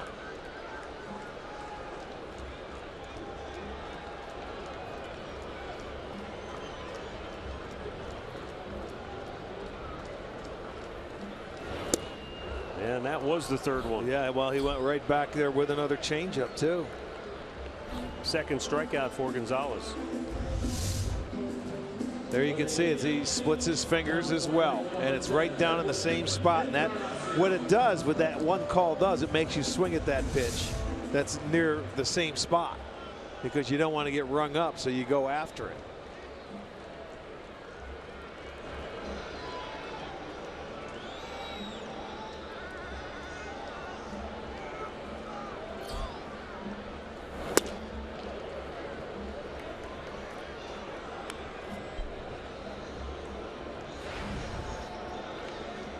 Encarnacion just 1 for his last 10 at the plate.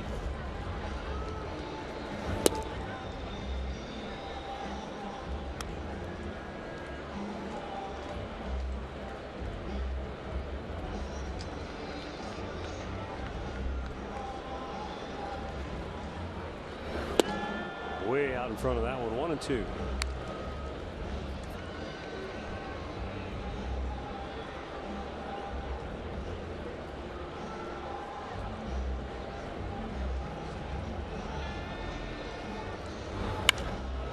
Down the left field line with foul. Did he make the play? He did not. Okay, good try, but he's bailing. I don't blame him.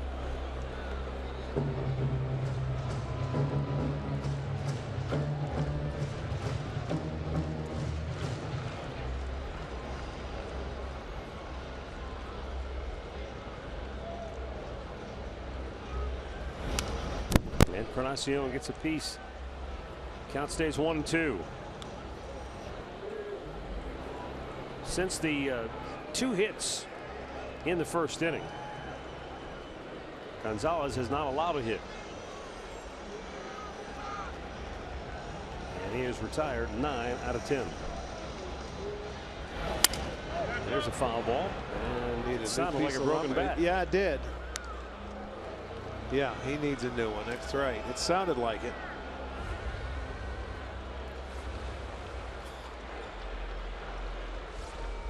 Changed the color of the grip. Went from a white to a, now it's a, what is that, a lime? It's bright. See if it makes a difference.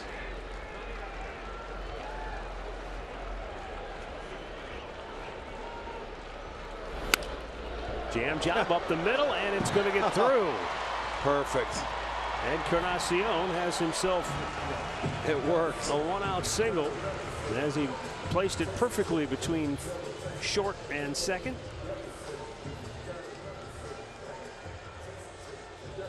Our great clip of the game from Wednesday was this home run off the bat of Jose Ramirez, and it was a booming shot to center. But that was the only run of the game for the Indians.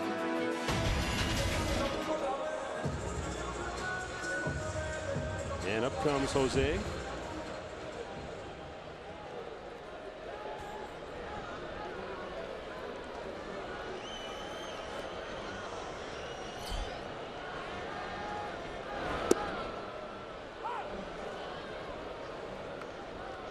And a breaking ball strike.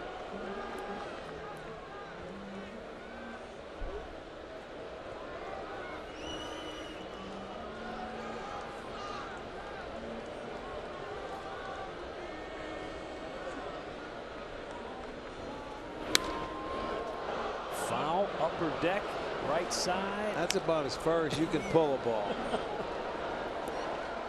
into that upper deck.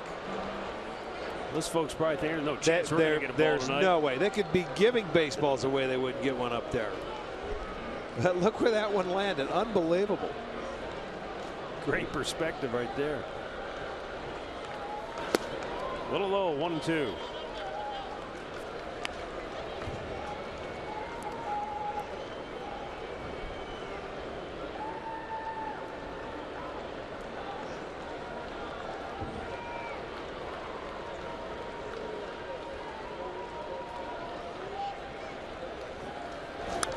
And a foul back. Count stays the same.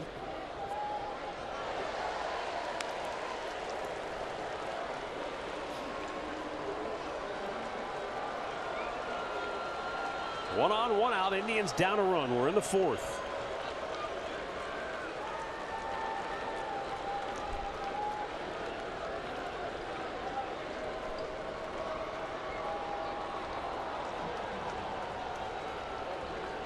Miguel Gonzalez fires, and Ramirez shoots one right center. Deep back is Garcia. Makes the catch shy of the track. 2 down. And back to first goes Encarnacion.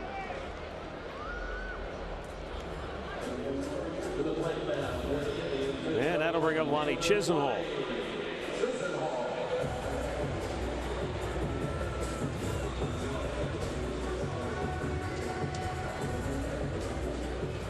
Miguel Gonzalez coming off a terrific start. I beg your pardon. Look, coming off a horrendous start his last time out.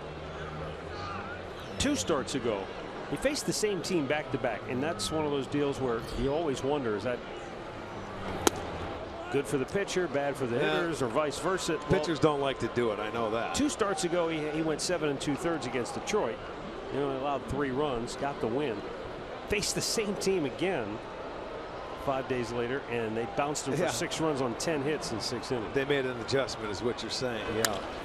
Lonnie lifts one to deep left. Back is Cabrera. It's over his head and off the wall. Plays it well into third. Encarnacion will have to stop.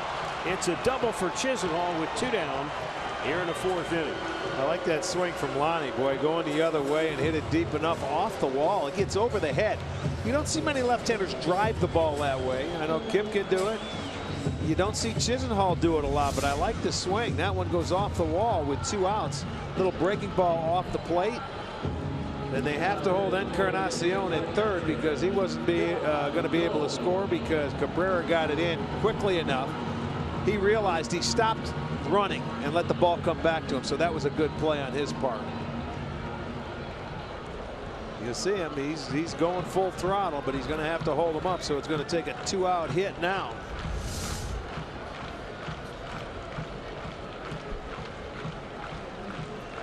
Quick conversation. Narvaez huddles with Gonzalez, and Yan Gomes coming to the plate. Rick Renteria looking on.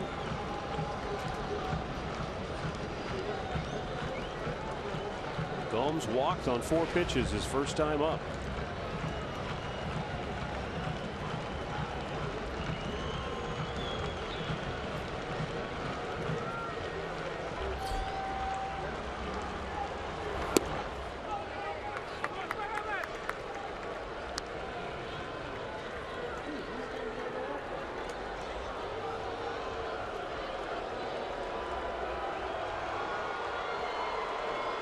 Well, Narvaez goes out there for a quick word with him. You know, Gomes has seen 5 pitches and hasn't seen a strike yet, so.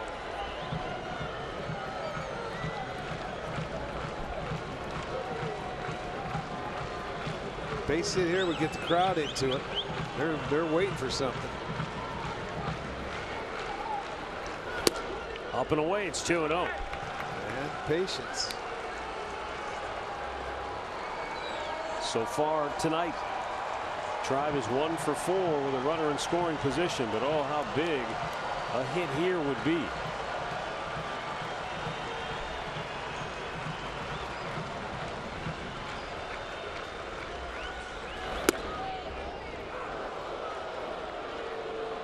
It's all right. Not a pitch he liked.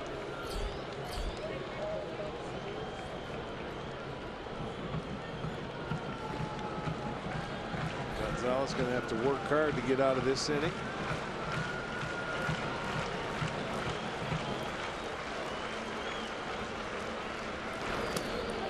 Did he go? They appeal. He did not. There comes a point in time in a game where a starter has a couple of hitters that, you know, are must-outs to get, and this is one here for Gonzalez. After he had 2 outs, he gave up the double to Chisnall. They didn't score, but this is one big out that he must get for his ball club. And Gomes, on the other hand, sitting in a beautiful hitter's count. Remain patient and look for something you really like. First base open, rookie Bradley Zimmer on deck. That's right. It was a 2-out walk to him last time before he got Zimmer. So make sure you zone in on your target. It's all right. You give him that one. 3-1 breaking ball. Didn't like it. Up in the zone anyway.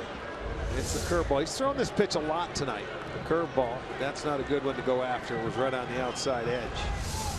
Force him to throw another good pitch.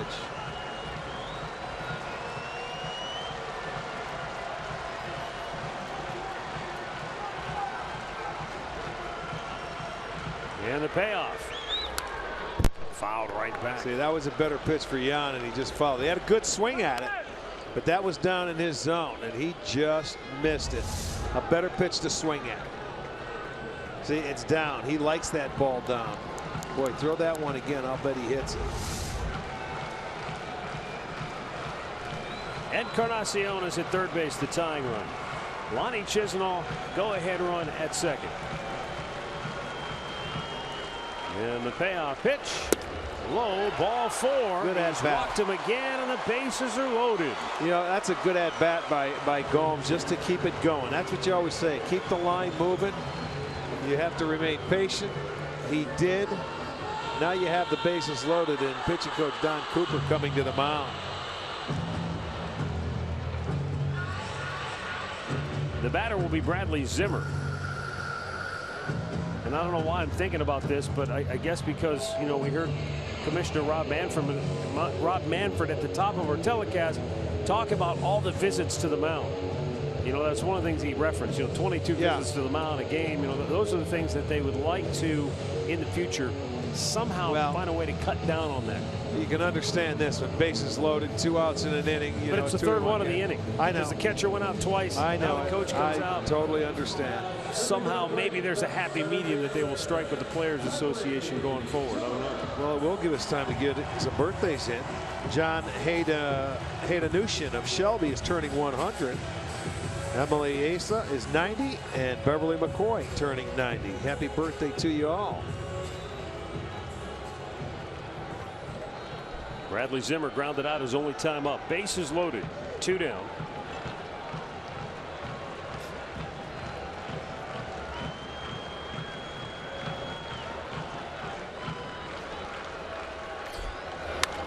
Grounds it foul into the Chicago dugout.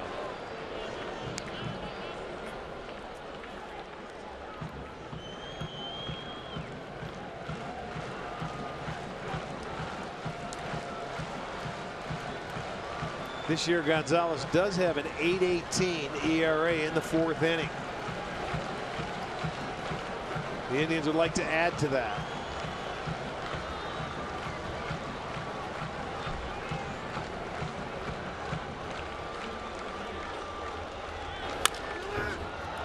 pulls it foul, and he's in the hole 0-2.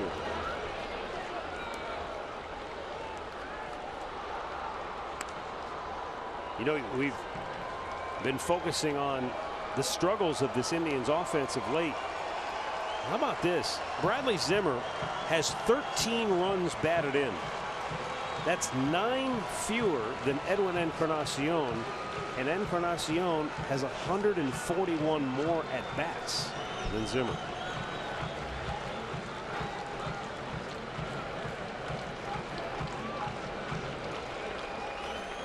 Two-strike pitch.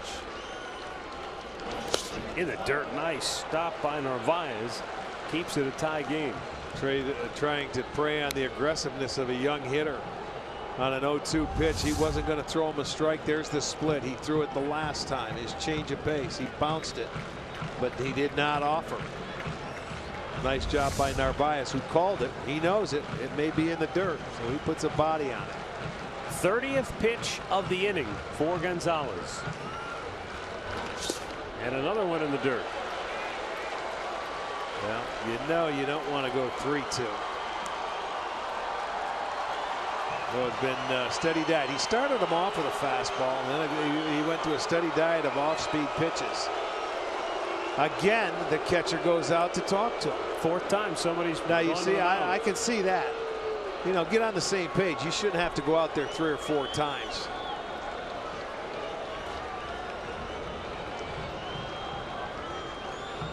Bases loaded, 2 down. Tried down a run here in the 4th. The rookie Bradley Zimmer awaiting the 2-2 pitch from Gonzalez. Inside, full count.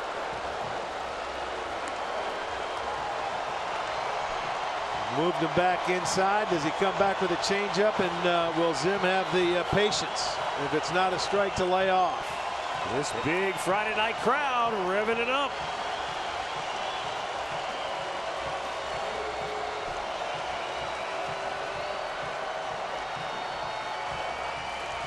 Everybody moves on the 3-2 pitch. Throw back to second. It's close, but in there safely is Chisenhall. Anderson tried to sneak in behind him. He jammed into that bag awkwardly. That's a good try. You see, you're not thinking pickoff there, and he was lucky to get back. You're right. Watch, he does get the foot, but his toe went down. He was lucky to get back.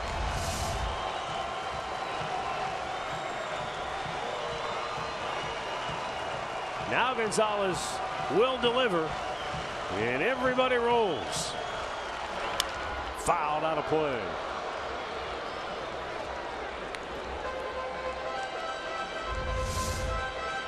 He's sitting right down the middle, and he got one right down the middle. Fouled it off, not knowing if he was going to get a changeup. He saw a steady diet of off-speed pitches, so he was a little tardy on that fastball, which is okay. But he wasn't going to walk him. He got a good pitch to hit. See if he gets another one.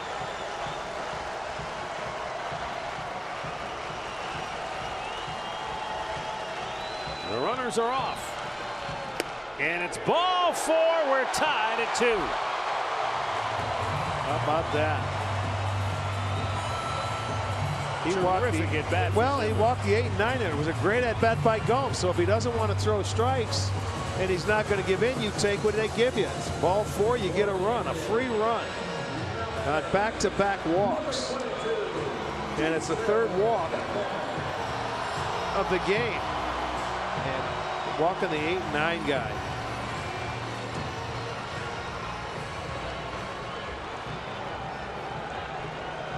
Jason Kitten has doubled and scored in the 1st. Struck out his last time up. Well, this is where they set the table for the top of the lineup now for the 3rd time.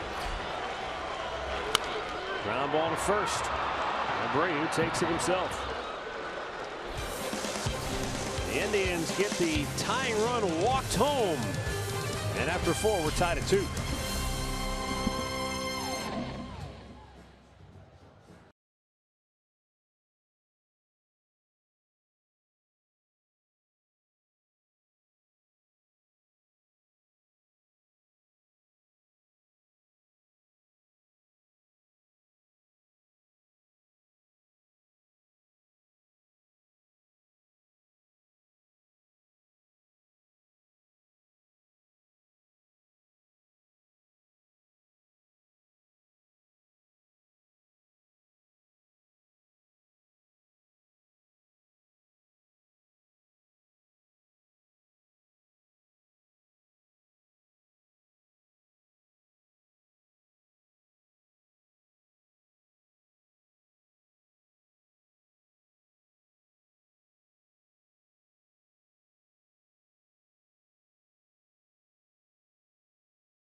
Baseball is brought to you by Levin Furniture. For the best deals on furniture and mattresses, shop Levin's.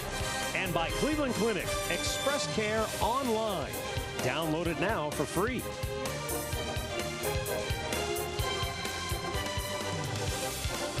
I think Murph's in line. Oh, yeah. No question. I think that's why that shot was there. Had his name all over it with some mustard and cheese. 2-2 ball game. 5th inning.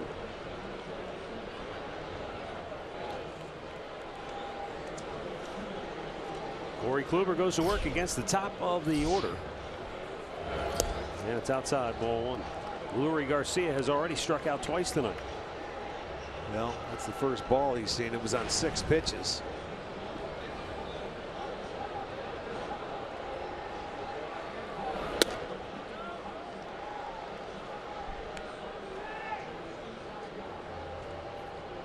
Two and 0.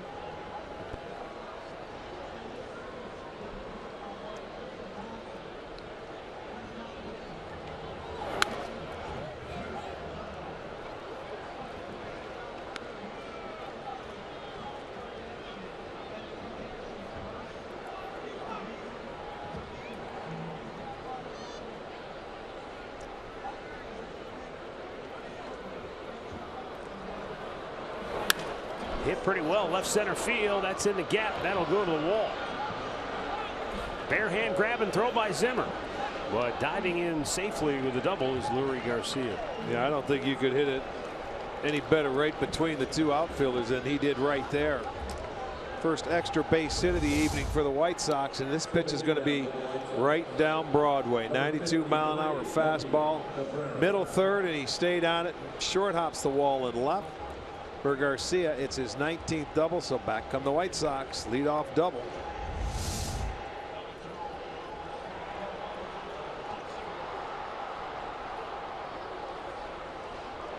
Melky Cabrera is already 2 for 2 tonight.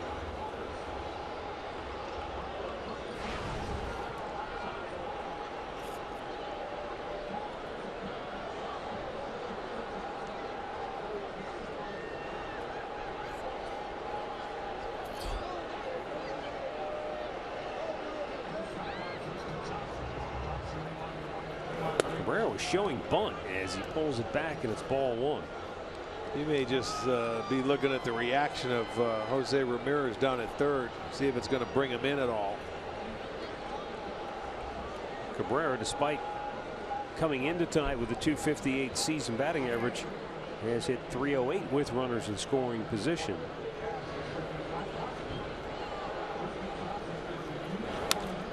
Pops this back out of play.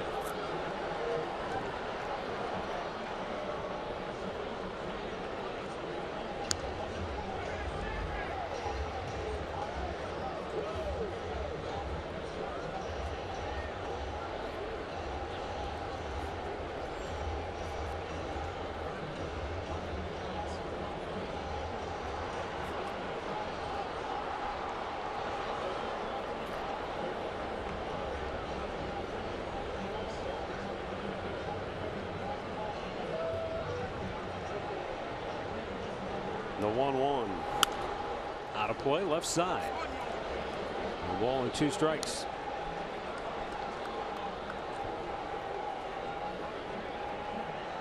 Two-2 game. We're in the 5th. It was Cabrera that was thrown out at home plate in the third by Bradley Zimmer.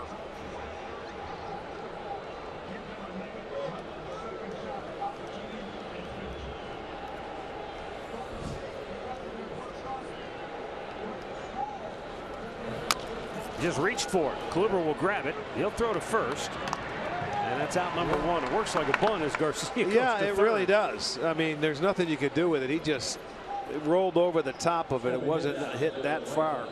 Gets the job done. Aerial coverage tonight provided by Goodyear.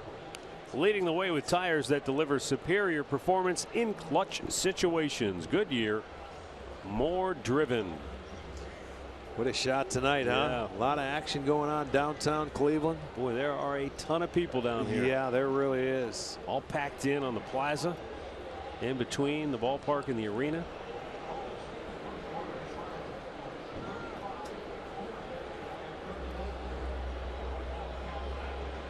Here the infield comes in with the go-ahead run 90 feet away, and Jose Abreu at the plate. He walked and scored his last time up. Yeah, this is, I think Kluber chose to pitch around him the last time and take a chance with Garcia, although Garcia broke his bat and had a chance. Abreu just 5 for his last 37. But Corey Kluber, more respectful of the body of work by Abreu, may not pitch to him again. Well, you know, he's heard him a couple of times before in the past, I'm sure, and he's going to try and make that perfect pitch. But this is where a pitcher as good as Corey Kluber, you choose your poison. Who do you want? You want to hit the guy that's had success against you? You want to go at a guy that, you know, he's probably having a better year, but you've had more success against him. You pick and choose.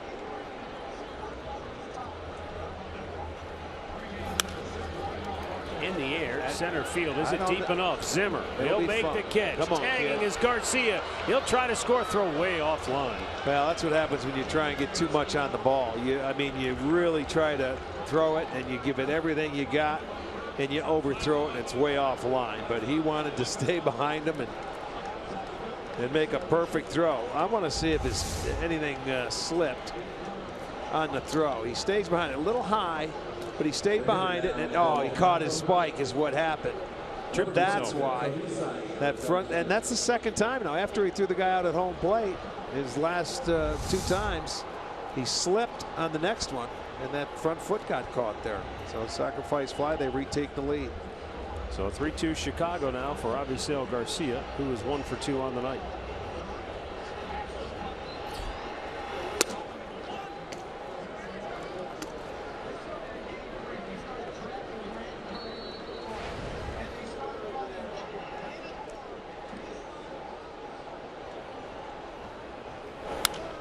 High fly ball center field. This one, Zimmer camps under it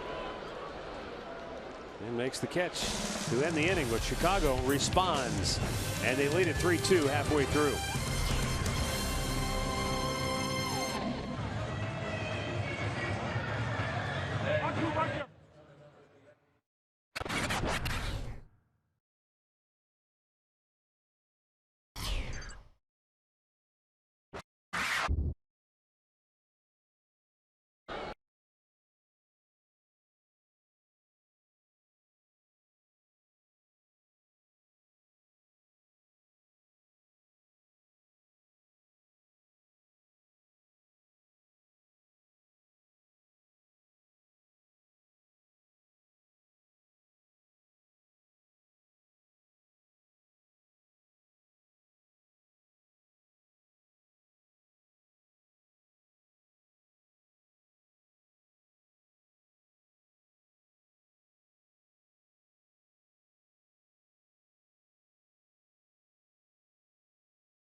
Getting ready now for the bottom of the 5th inning.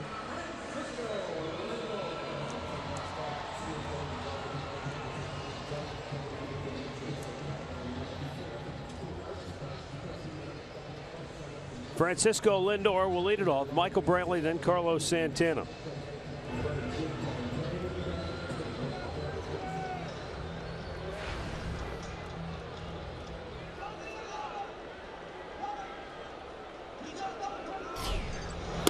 Upstairs and a little tight, ball 1. Likes to show a lot of these hitters early in the count. Fastball inside and then go to work with off-speed pitches.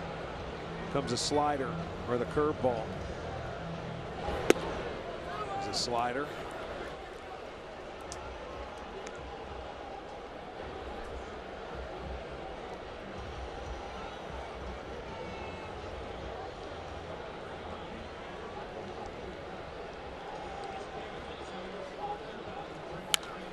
High pop up. Left field. Melky Cabrera. 1 away. In-game recap brought to you by your local Toyota dealers. Todd Frazier with an RBI single in the 3rd inning. Put the White Sox on top. 2-1. Indians tied it on the bases loaded walk to Brad Zimmer. And the White Sox came back and regained the lead on Jose Abreu's sac fly in the 5th.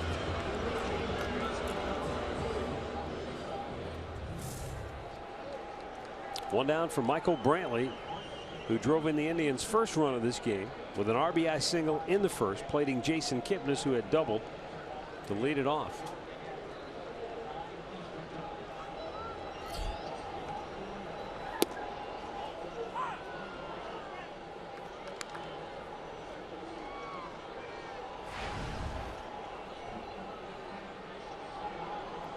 .51 out of 86 pitches have been strikes for Gonzalez.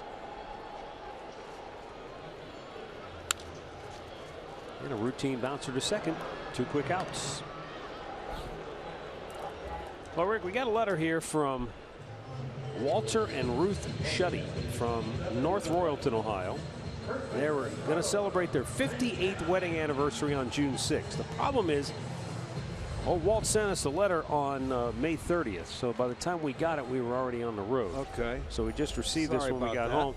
But we hope that both Walter and Ruth had a very happy 58th wedding anniversary there in North Royalton, Ohio. Yeah, sorry. Sometimes the mailmen don't always deliver. And Walt says, look, I'm 82. I may not make it past the 5th inning. I like to go to bed early, so if you could get that on her. So we did our best there, Walt. Well, it's a 5th inning, but we're not including that 45-minute rain delay. That's true. It is a little later than that. Well, let's hope you heard it. Congratulations. Carlos Santana 0 for 2 on the night. Takes inside.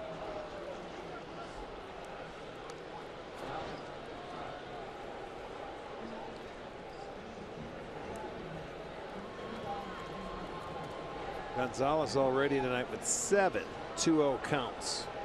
So Indians hitters have been in good counts to hit him.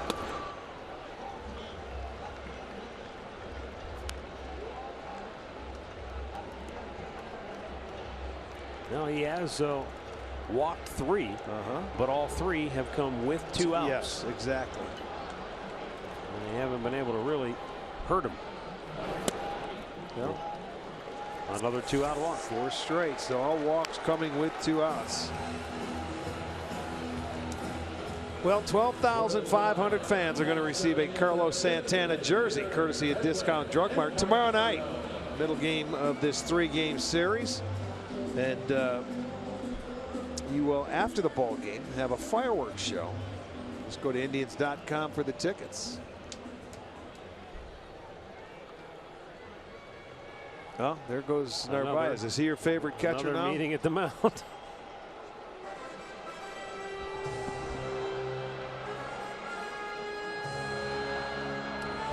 I don't blame him. I mean, I really don't. I mean, you take advantage of the rules that are there.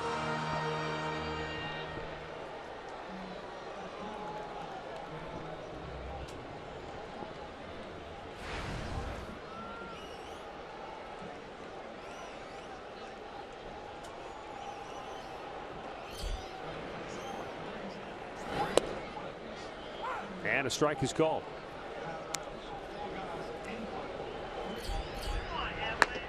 Dan Jennings getting loose in the Chicago bullpen. White Sox have had a bunch of injuries that have really taken their toll on the Chicago bullpen.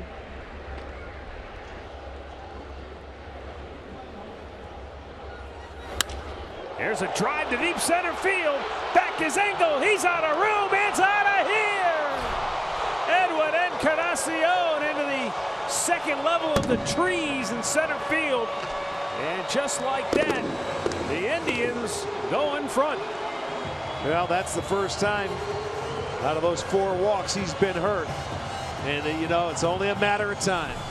Can only walk that tightrope for so long. Edwin Encarnacion hits his 11th homer. And I mean deep part of the ballpark, straightaway center. You can tell on that swing. This will be our Yellowwood bringing the lumber. Boom, breaking ball, slider.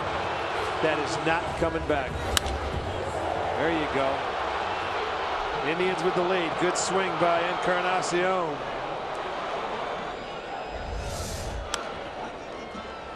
That's the 12th home run given up by Miguel Gonzalez.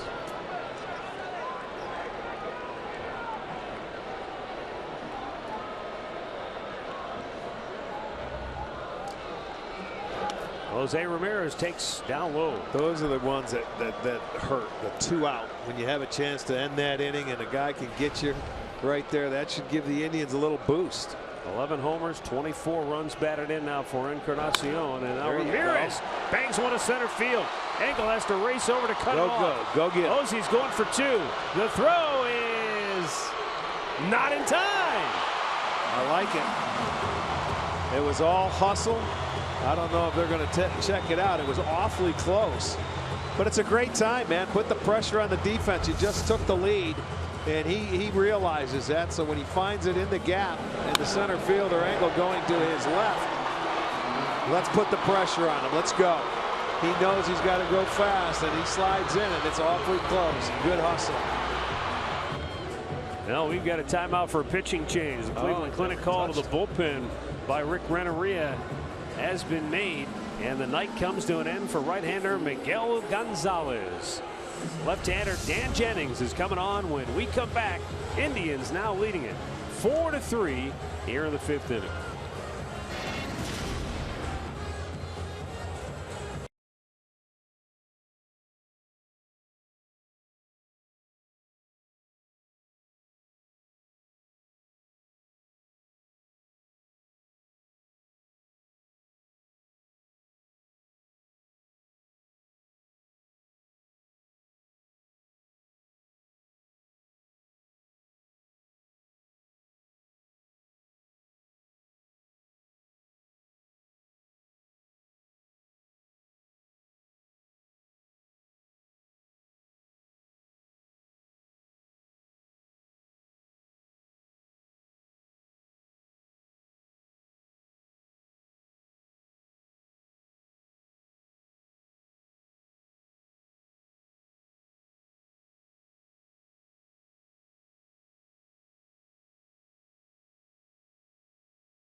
Now leading at 4-3. We saw Jose Ramirez straight out of the box, flying into second base, a hustle double.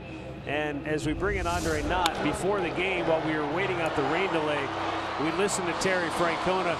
You talked about the fact that he mentioned the 50-50 ball in basketball and how the Indians need to have that sort of aggressive mindset.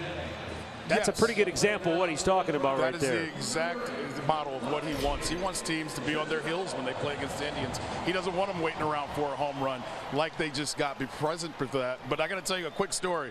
There was a foul ball that Jose hit the last time up, and Mike Sarbaugh, the third base coach, came up to him before that at bat, and he goes, "Hey, Jose, you were a little ahead on that one." He looked at him, he goes, "Mike, I'm fine, I'm fine." But he reminded him, he said, "Stay aggressive," is all he kept saying to him. And you saw that as soon as he hit that ball, he was aggressive out of the box. I love the situation following that home run, and he had the opportunity to try and make that center fielder throw him out, and he beat him. Boy, did that change in a hurry. Yeah, and it's something they're all talking about down here, about trying to be aggressive, guys. This was the foul ball you were talking about. That went. I'm fine. I'm fine. I'm fine. Yeah, I'm fine. Sarby goes, "I don't think anyone's ever hit one up there, but don't do it again." There were 2 outs, bases empty in this inning. And then a walk, a homer, and a double. And the night came to an end for Miguel Gonzalez. Edwin with a massive 2-run homer to deep center field. Puts the Indians on top 4-3.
Gary Sanchez of the Yankees. Last night in a 9-4 or 9-1 drubbing of the Red Sox, went 2 for 4 with a couple of homers. I don't think Red Sox fans are real thrilled with David Price so far this year. Yeah, patience. Patience. It's only his, what, 3rd or 4th start, including the minor leagues coming back. He's too good not to come back. But that's what happens. You sign a big deal, expectations. I'll tell you what, they expect you and they demand you up in that area. That's a tough town to play in.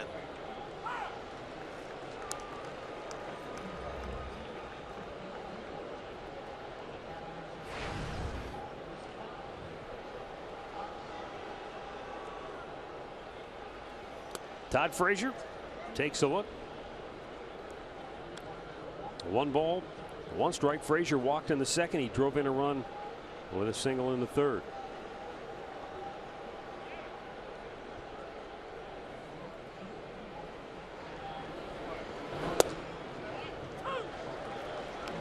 Big inning for Kluber right here to put a 0 on that board after, you know, the Chicago went out and took a 3-2 lead. They respond.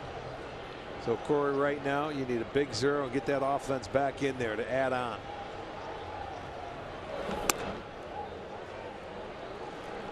Tonight he's had a little difficulty commanding the fastball from the outset. A few times it's been up.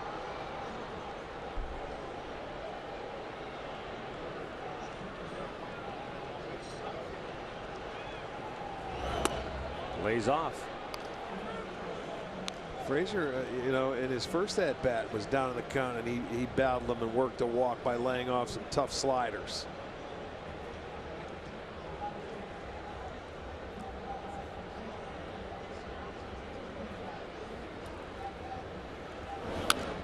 Frazier fouls it off.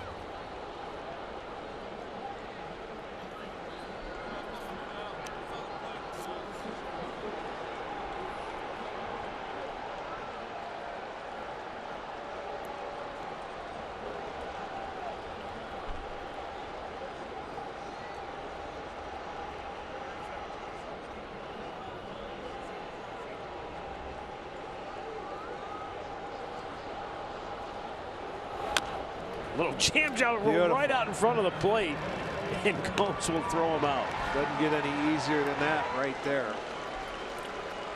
Todd Frazier right now saying, please don't stay fair. Well, we've seen a couple of them that, you know, stayed behind the plate, and there's that slider. It goes straight down, killed the worm, and stays right there.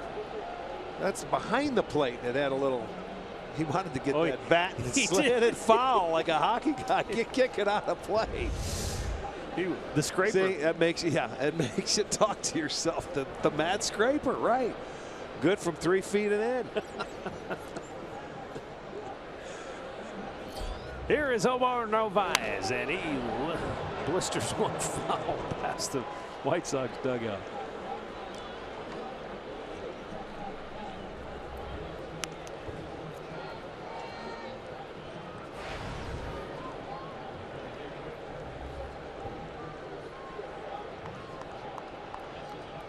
Indians bullpen is quiet, but Kluber edging closer to the 100 pitch mark.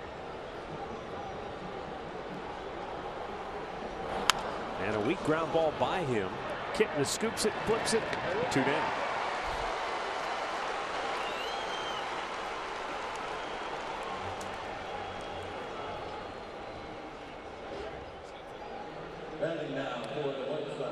Well, when the Indians have scored at least 4 when he's in the game, they've won 51 that's a in a row. remarkable stat.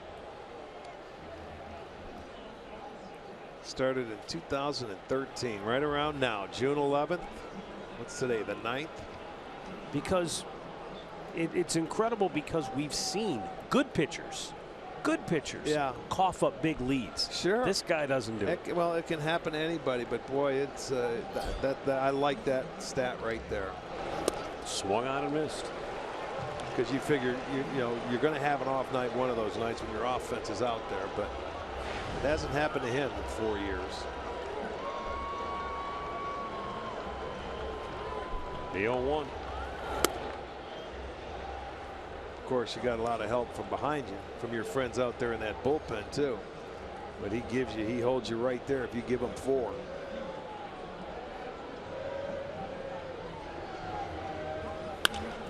In the hole, base hit by a diving Lindor.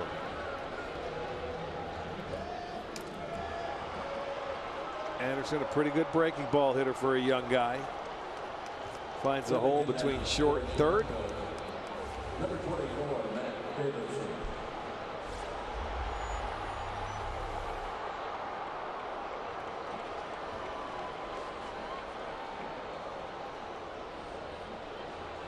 Corey Kluber trying to work his way through the inning, and just now action in the Cleveland bullpen.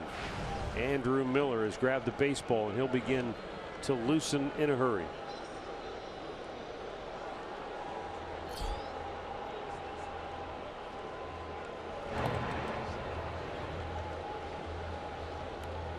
Anderson has 5 steals for Chicago.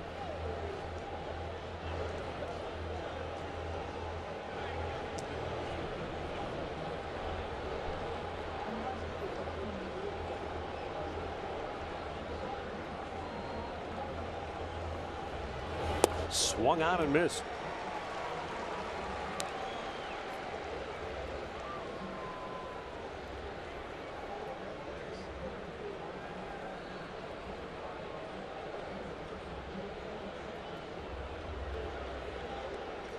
Down a run. Does Anderson roll the dice to try and get into scoring position?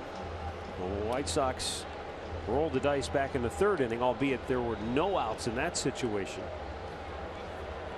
and they were down a run. But Engel's steal directly led to a run when Cabrera drove him home with a base hit to right field.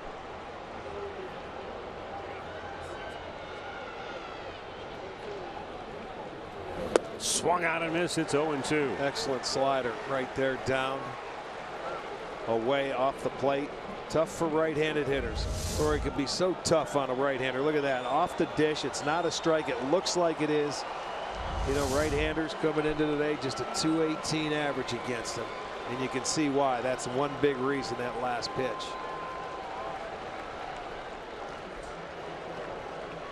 The 0-2, right back to it, struck him out on 3 pitches. Kluber has fanned 8 tonight. Indians lead it by a run, and Yan Gomes will lead off in the bottom of the 6th when we come back.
And he locked it down in that 6th inning. Yes, indeed. He needed that 0 on the board. He got it.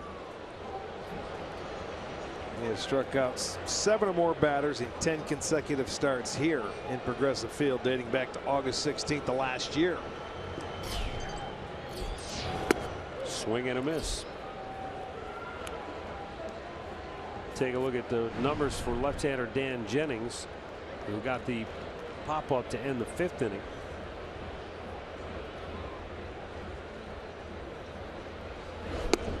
With the number 9 hitter due up to lead off the 7th inning, I wonder if Terry Francona is contemplating staying with Kluber. I don't know if he gave him the official "hey, you're done" handshake. Even though Miller was up in the bullpen, it looked like he was ready to go. Well, I mean, he's giving him a solid 6. I wouldn't know, you know. I bet he's hoping they can score another run or 2 and then go right to that bullpen like they did the last time. Remember, it was a 1-0 game. Right. And I think when they got ready to take him out, boom, give him an insurance run and he'll be gone, to ease him back into it. Because his command of the fastball, he's had a tough time tonight with it. But he still gets 7 or 8 strikeouts. It gives you 6 innings.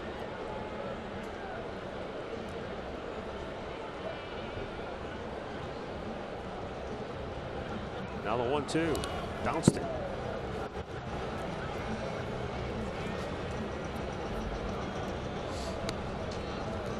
That's the one thing about Yan Gomes this year. Oh, so much more patient. He's walked twice tonight. That's 14. He only had 9 walks all last year.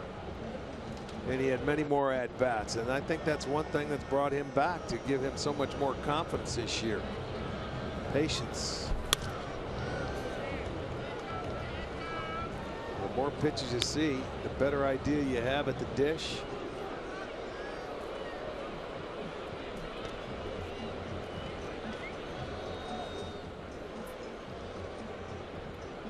it's almost like when you're struggling offensively, if you can at least draw a walk, it just keeps your head above water. Yeah. Keeps you. Yes, it does. From losing your mind altogether. 2-2 pitch. Swung out and missed. 1 down. All right, last time up, Bradley Zimmer, bases loaded, 2 down. Got a good rip of the fastball in, and he's down to the count 0-2 now. Well, then he's going to go to this split pitch, the changeup, breaking ball, and he lets it back in with the slider. He fouls off a good pitch to hit there, and he's going to miss. And there you go. He draws that walk to tie the ball game. Or excuse me, at least get him their 2nd run. Yeah, I think that did. Yeah, it did, and then they went out and scored the next inning. That's right. So he's accounted for 2 runs. The one he threw out at home plate. So give him 2 ribbies tonight. Even though one of them is a defensive RBI.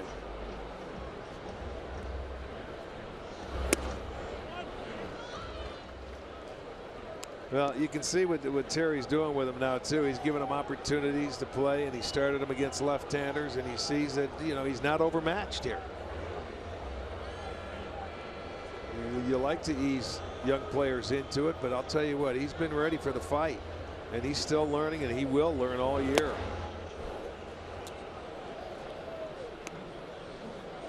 Gets ahead of him, 1-2.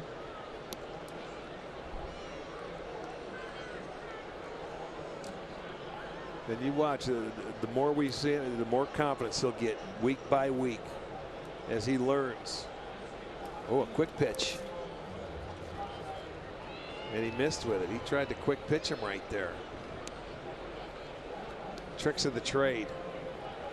You know, watch, he's going to come set, and he doesn't. Boom. He knew he was going to do that, but it wasn't close.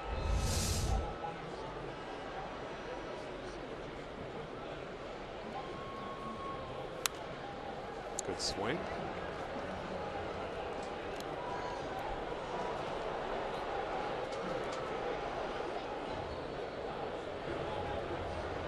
One thing is, if you're a young player and you get to the big leagues, and you know the strike zone. Sometimes it gets a little easier to hit when you get to the big leagues because these guys are around the plate more. I'm not saying they're not going to find your weakness, but you're more comfortable in the batter's box up here. Got him. Good pitch. Toughest pitch for a left-handed hitter, especially a young one. 2 down. It's going to be a great day for baseball tomorrow on FS1 and Fox. It all starts with the Royals battling the Padres at 4 Eastern on FS1. Then on Fox, White Sox Indians at 7 o'clock on your local Fox affiliate, or you can watch it live streaming on Fox Sports Go. Yeah, we get another night off tomorrow. 2 down. Jason Kipnis doubled and scored in the first.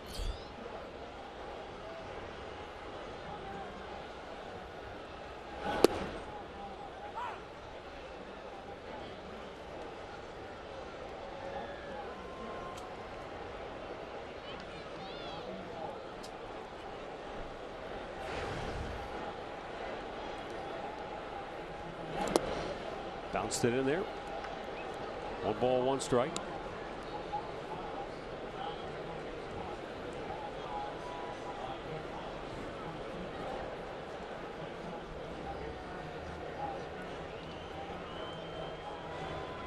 Corey Kluber.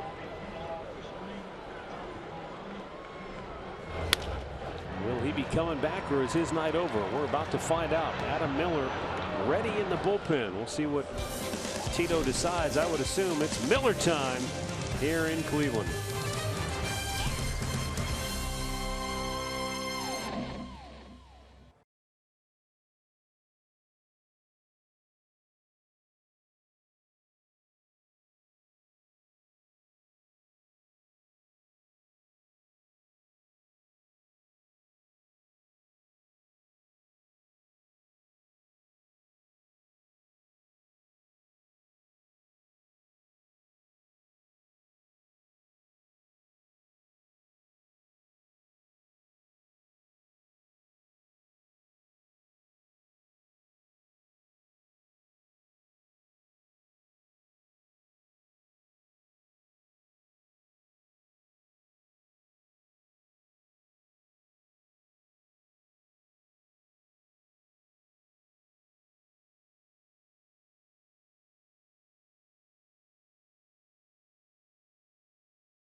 Injury lawyers at Elk & Elk, proud partners of the Cleveland Indians. Call 1-800-ELK-OHIO.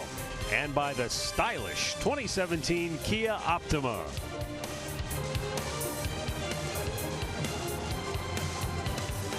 (4-3), the Indians take the lead into the 7th inning, and Andrew Miller coming on for the Tribe.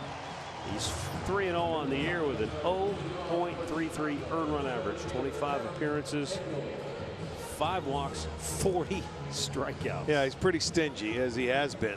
One of the toughest, if not the toughest guy to face and try and get hits off of. Right-handed hitting Adam Engel will lead it off. Couple of switch hitters to follow. And a first pitch strike. Andrew Miller said after the performance by the Indians in Denver, look, this isn't a time to point fingers. He said we all have to find a way to do better. Line to center field, coming hard, Zimmer. He'll pull up and play it on a bounce. Wisely so. And the leadoff man aboard for the White Sox.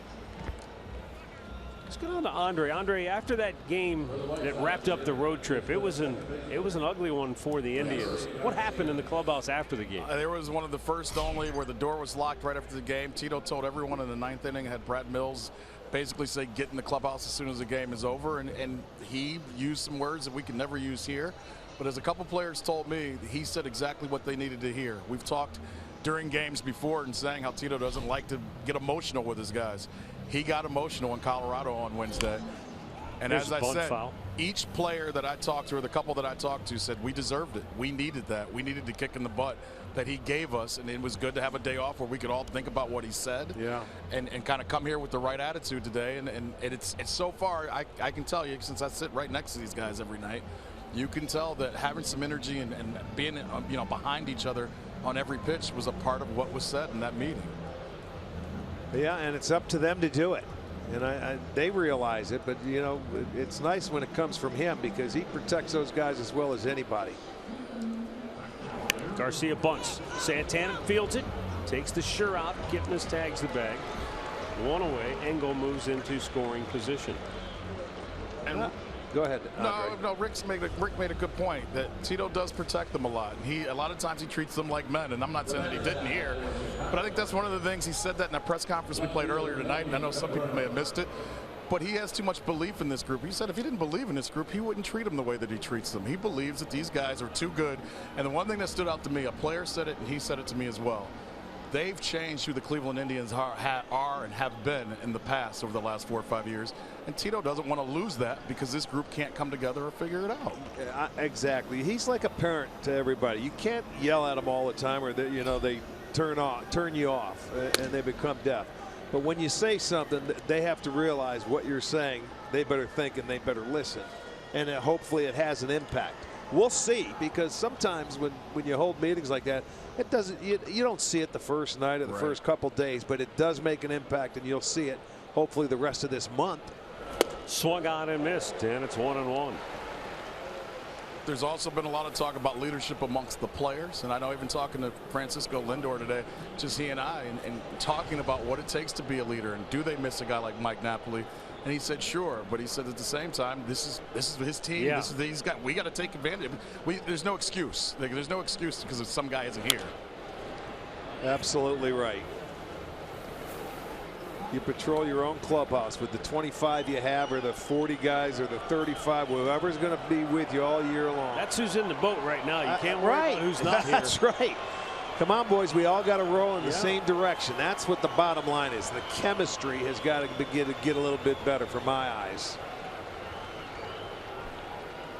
They got to show they care. 1-2 pitch, low and away. Melky Cabrera, good battle here, 2-2. They have to show that they care, but the one thing Tito said and Frankie said is they no longer can use their division as a crutch. They want to be like the Astros. They want to be like the other teams that everybody around the league is talking about. He can't keep saying, well, we're okay because we're only. He doesn't want to cheer because they're losing. He wants those teams chasing them because they're that good. Exactly. Swung out and missed. Foul tipped it into the glove of Gomes. And a big strikeout for Andrew Miller, 2 down. He ran it up the ladder on him. Hitting now for Chicago. First baseman Jose Abreu. Well, there you go. A high fastball at 97 above the zone. Normally those hitters are going to look for that frisbee slider going down and in. Change the eye level, go upstairs. Can't touch it.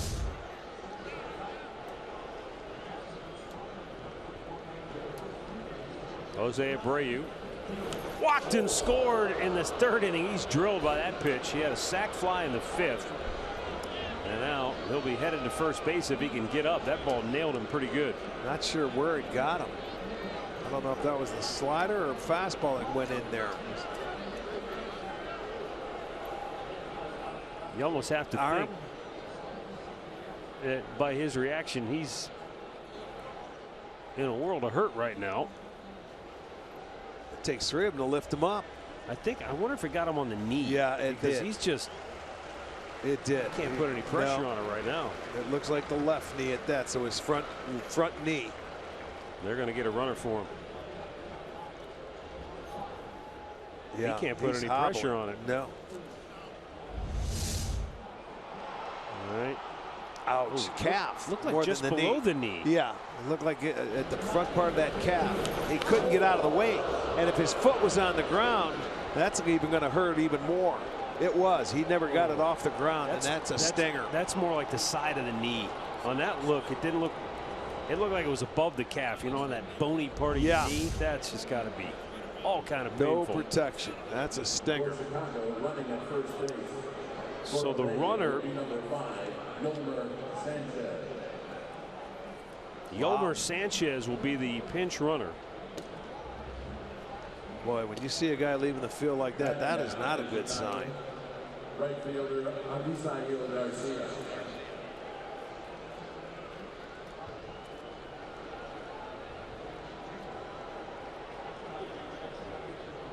Well, there it is. You're going to see some color in there in a minute.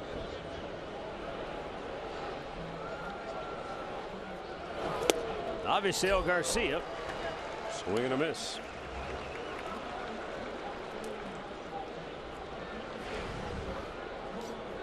One-run game. Indians leading at 4-3 here in the 7th with 2 on, 2 out.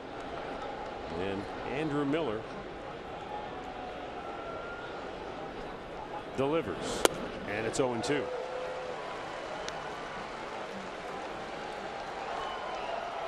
I'll say one last thing on the issue about the team meeting, Tito and the players trying to work this all out. You just hope these guys understand, because they're so young, that these opportunities they have can be very rare in professional sports, where you've got a good group that has a chance to compete for a championship. You're you don't want to let right. that just slip away.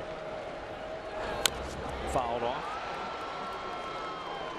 I guess what I mean is you don't want the mindset of, well, if it's not our year, there's always next year, because there is no guarantees.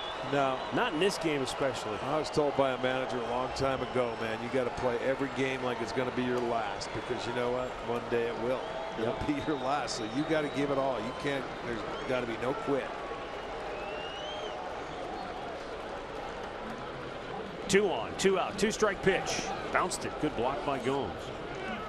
Yeah, it was. Seeing that you've got the tying run on second and the go-ahead run on first. You just keep in front. Don't let them advance. Beautiful. Those catchers, man, night after night do that religiously. That's they don't get as much credit as they should. Now the 1-2. Swung on and missed. He struck him out. Andrew Miller fans a pair here in the 7th to preserve a 1-run lead. Stretch time in Cleveland. 4-3 try.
Finals tonight over at the Q. So tune in to Fox Sports Ohio with our home team starting 5 on Cavaliers Live after the game for all the highlights, interviews. It's Cavaliers Live tonight, immediately following the game on Fox Sports Ohio.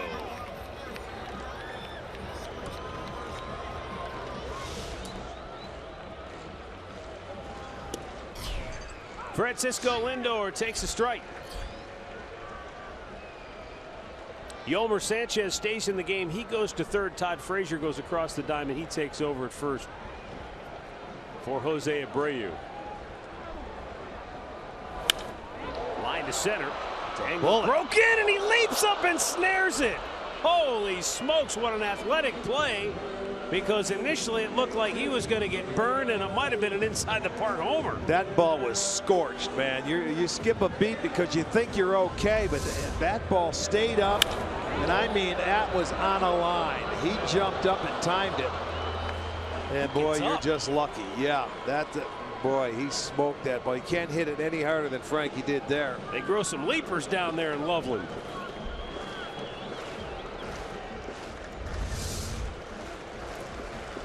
That was a vicious line drive, and boy, that was, you know what that was, 109 coming off the bat. Right there. I mean, you cannot hit a ball any harder than that on a line. Towering fly to center. This is an easier play for Engel. 2 down.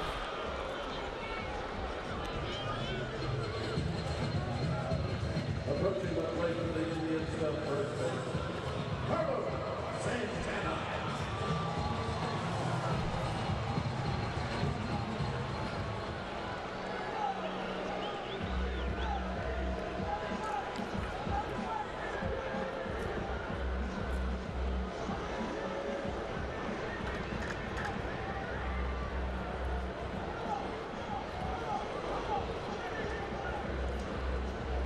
Carlos Santana. He's 0 for 2 with a walk and a run scored.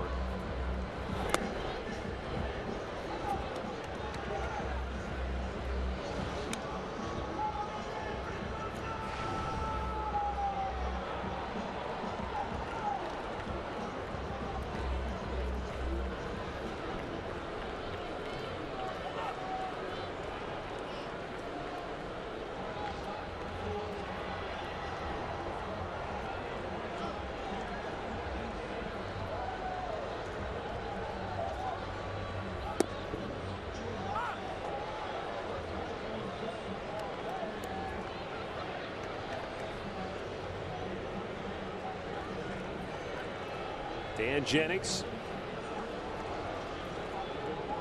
has worked 2 perfect innings of relief to this point.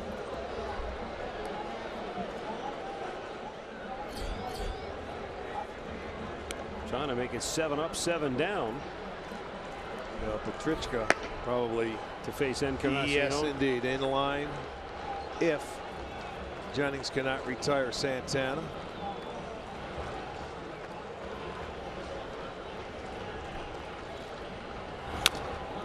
Fouled off by Santana, hit him in the box.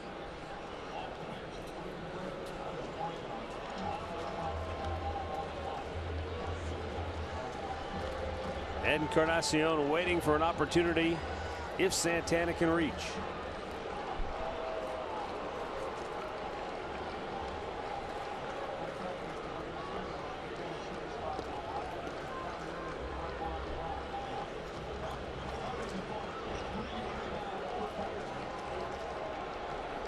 Two. Close. It is a called third strike, and the inning is over. So 7 up, 7 down for lefty Dan Jennings. We'll go to the 8th. 4-3 Cleveland.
Is presented by authority of the Cleveland Indians and may not be reproduced or retransmitted in any form. And the accounts and descriptions of this game may not be disseminated without the express written consent of the Cleveland Indians. Yeah, that's the reaction I think a lot of folks had when Edwin Encarnacion hit that home run. Wow, it was a blast to straightaway center field. Gave the Indians the 4-3 lead. And now it's up to the bullpen to try and preserve it. Corey Kluber went 6. And Andrew Miller worked a scoreless 7th. He's going to stay out to pitch the 8th, it would appear. I don't see anybody up in the bullpen. No siree, not a one-run game. Tito saying, let's go, you're my man for the 8th. And it wasn't like he breezed through that 7th inning, but he only made 15 pitches. Yeah, with the single, they sacrificed him. He had a couple of strikeouts.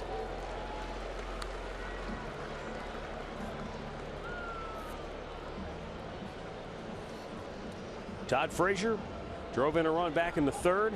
Last time up, he hit a ball that might have gone 5 inches in front of home plate. Yeah, straight. Actually hit behind home plate and jumped out in front. Good pitch. You know, this is the kind of ball game that the Indians and the White Sox play a lot. You know, close. Yeah, they're close ball games. Usually well pitched. Guys get their outs. And already this year, they've had a 2-1 game twice. The first 2 games of the year were 2-1 games. Right. They've had a 3-0 game. And now they've got a 1-run game here brewing in the 8th inning. Yeah, the next time we see the Sox, we will be there at the end of July. So it'll be a while since we play them again.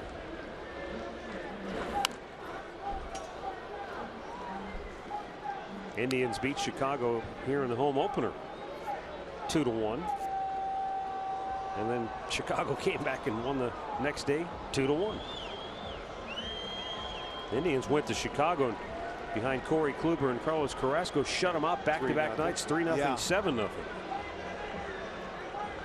That's on the heels of we came from Minnesota, I believe, didn't we? We ended up, that was our 5-game winning streak on the year. It was 3 in Minnesota and the 2 in Chicago. Strike 3 called as Todd Frazier could not pull the trigger. Well, here comes that slider again.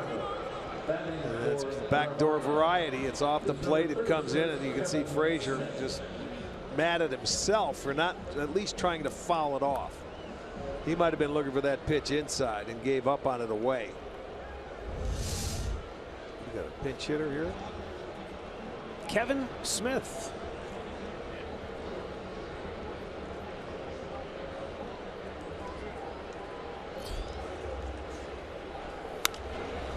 Popped him up, foul, back out of play.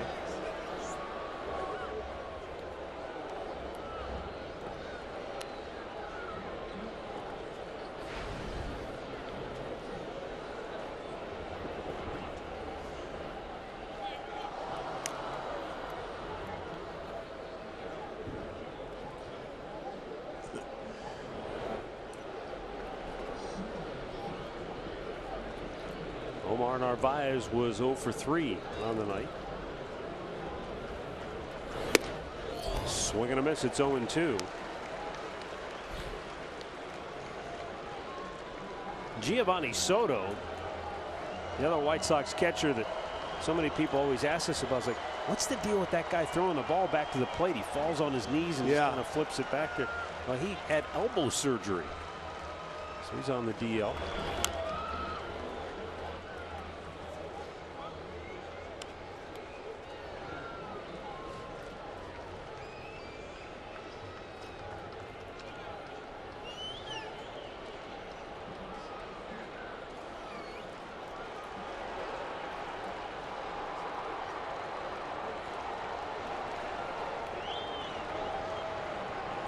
Swing and a miss. He struck him out. And Adam Miller has fanned 3 in a row. 2 down in the inning. All right, fans, time to place your vote and send the Indians to the 2017 All-Star Game in Miami. You can vote 5 times a day and up to 35 times total. Just visit Indians.com/vote and cast your ballot. Andrew Miller has fanned 4 on the night. He has 8 swings and misses. This being his second inning of work.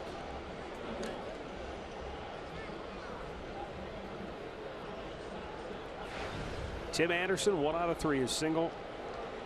Came with 2 outs in the 6th inning. Last hit that Kluber allowed, second to last batter he faced. After giving up the hit to Anderson, Corey struck out Matt Davidson to end his night.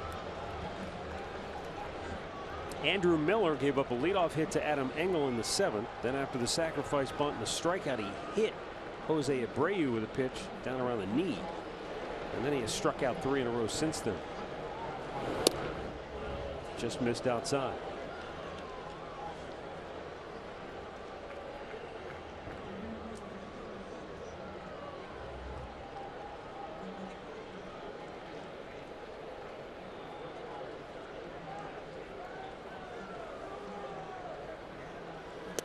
Oh, just ate him up with that slow off-speed pitch. I mean, that's that. He's got that slider, but he'll vary it. That one had a little more break to it, and just watch it just straight down to the back leg. That's one of those pitches where you could swing at it and it could hit you in the back leg.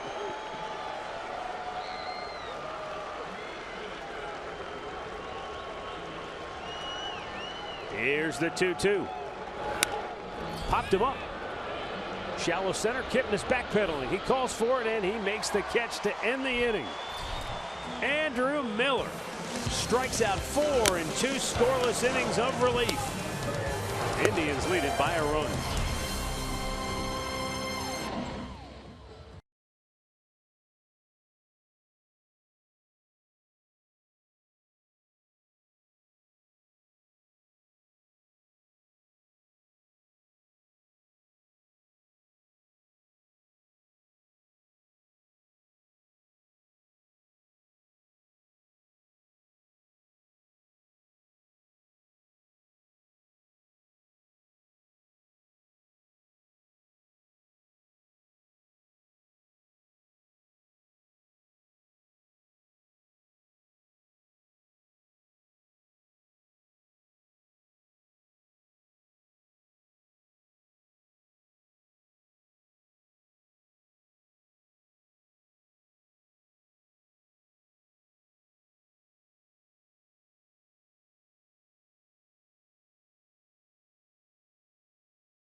Indians lead as we go to the bottom of the 8th, and as we promised earlier, it's Miller time, brought to you by Miller Lite.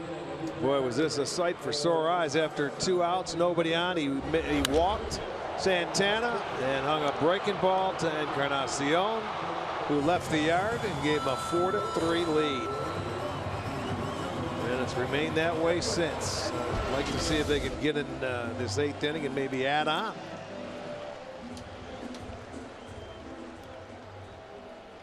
New pitcher for Chicago.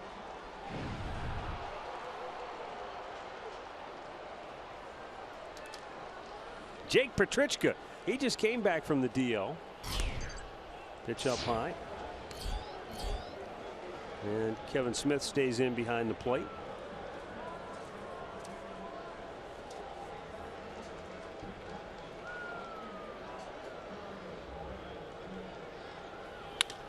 And a line drive base hit in a left field for Encarnacion. Cabrera has a strong arm, and he makes a good throw back to second. So Encarnacion, no thoughts of going for 2, but he's got a 3-hit ball game, and that's a sight for sore eyes, isn't it? It really is. There you go. That's a pretty good pitch down. 95. See a 2-seam fastball.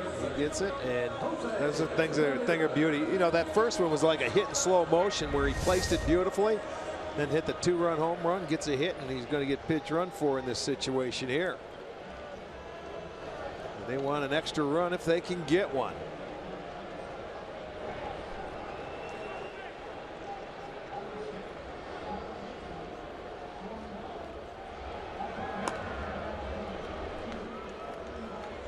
For the try, now running at first base for Encarnacion, number 98. Daniel Robertson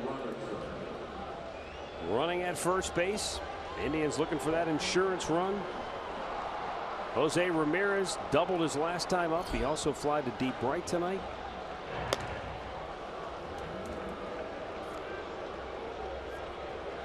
Tampa Bay leads Oakland 13-4. They're in the 9th inning.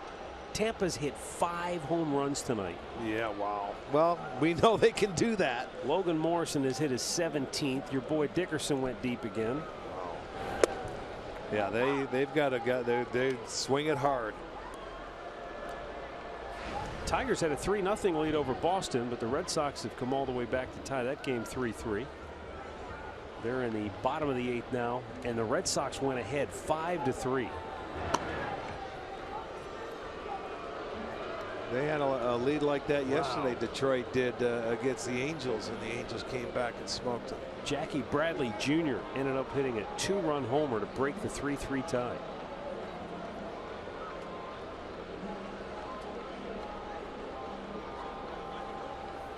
It's up and away. Jake Petrichka had a strained right lat. That's what landed him on the DL.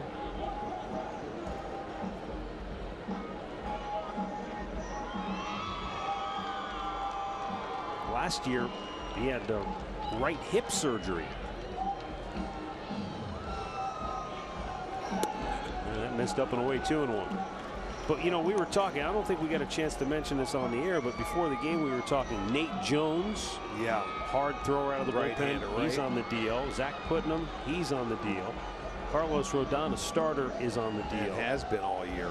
So they've had some, Michael Eno, another bullpen guy, DL. I mean, that's their major thunder coming out of that bullpen, leading into Robertson.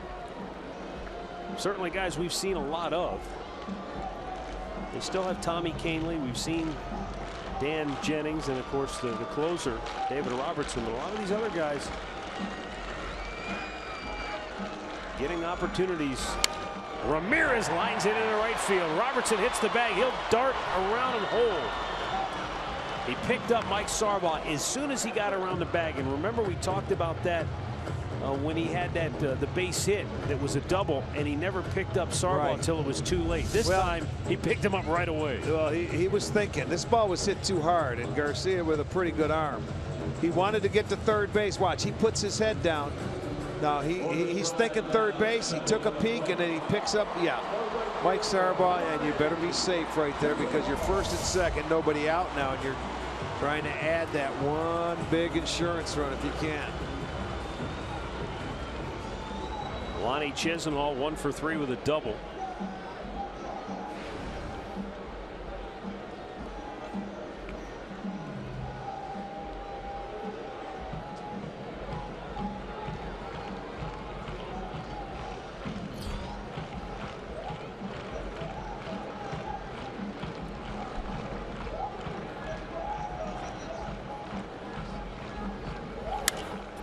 Foul down the left side, out of play.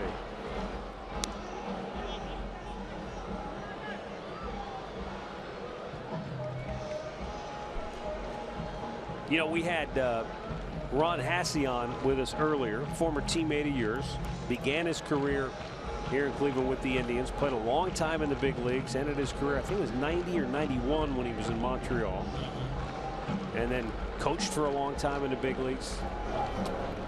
Been around the game a long time, and I asked him, I thought it was interesting, you know, he played for Billy Martin, he played for Tony La Russa, 2 of the game's all-time greats in terms of managing.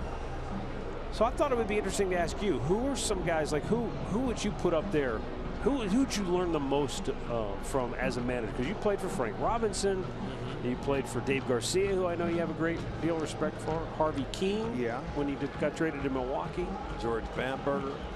You know, you can learn. Oh, there you go. Right field. Fair ball in the corner it goes. Coming around third. And it will be Robertson. He's going to score, and they slam on the brakes as Ramirez stops right there. And Lonnie Chisenhall delivers with a key RBI double to extend the lead to 5-3. Well, his second double of the night, and he hit that with authority. Down into the corner, man. He left nothing in the bag. He made a mistake, and he won. That was a changeup, I believe, where he ended up having to keep the hands back and drives in the run. So another double. That's 4 doubles for the Indians tonight. And there's your insurance, and still. He needed a little help to get up after he hit it. Got 2 more out there to get him in, and it'll be a really good night. But there you go, the one knee, that Adrian Beltre swing. Uses his bat like a cane to get up. Yeah. Adrian Chisenhall. So Petrichka has been no relief. First 3 guys he has faced, all hits. And a meeting at the mound with the pitching coach, Don Cooper. As Yan Gomes is coming up. They tell us that Jose Abreu left the game with a bruised left leg. Okay. Thanks for that. Yeah, appreciate it. Captain. Captain obvious, no doubt. Well, the way he hobbled off, who knows if he'll be ready to go tomorrow. You wouldn't think so, the way he hobbled off. Yan Gomes, line drive, base hit, left field. Scoring is Ramirez. Right on his heels is Lonnie Chisenhall. It's a 2-run single for Gomer, and the Indians blow it open with 3 here in the 8th. Boy, Lonnie got a great jump coming off of second base and was able to easily score on that base hit to left field. There you go. There's some excitement in that dugout now. I mean, Petrichka, boy, he is lit a fuse here for this offense. 4 straight hits. And it opens it up, man. It's a 7-3 game. Indians now with 10 hits, and they're not done yet. Still nobody out. How many times do you see a pitching coach go to the mound? Very next pitch is a fastball, and a hitter's just sitting there waiting for it. Well, as hitters, that's what you look for. No doubt, you figure, okay, he wants to get ahead of me. Well, they're waiting for it. And that fastball looked like it had some movement to it. Yeah. And Gomes smoked it anyway. I'll tell you what, Encarnacion, who got this inning started, hit a good 2-seam 95-mile-an-hour fastball down, but stayed on it, went back up the middle for his 3rd hit. And then Tito pinch ran Robertson for him, but there was 3 runs scored in that position tonight.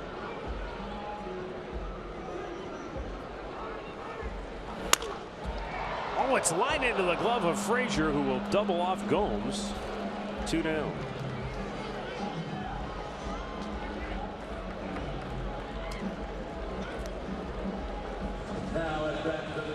A 3-run 8th for the Indians.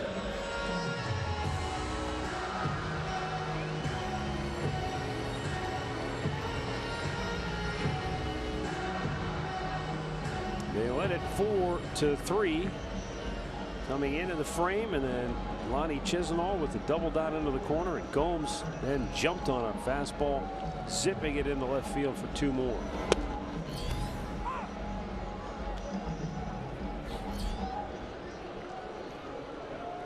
Now that it's gone to a 4-run game, no longer a save situation, so Nick Goody is getting loose alongside Cody Allen.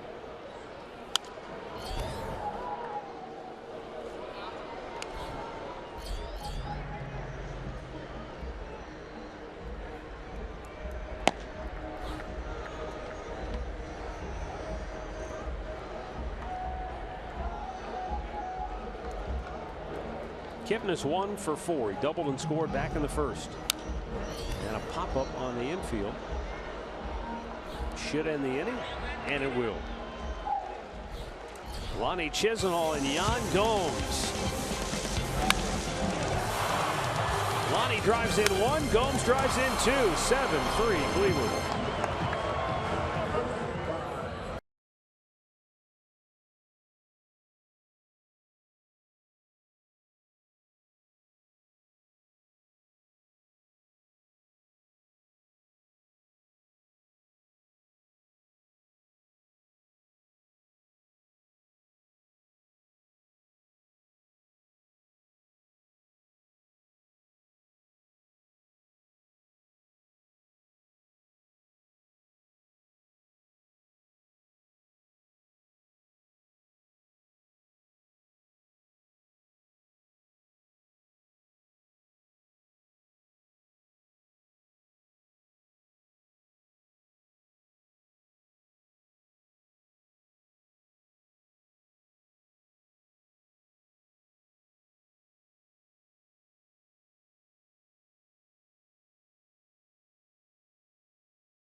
Express and Total Car Care. It's coming up next with Alan Jensen.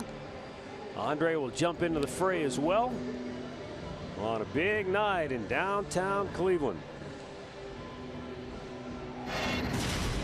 Pat O'Brien Chevrolet play of the game. Corey Kluber with another dynamite start here tonight. Yeah, 8 strikeouts, a couple of walks. He went 6 innings, allowed 7 hits and 3 runs, and stepped out once they gave him the lead. And again, that streak of him when they score 4 more runs just keeps right on climbing.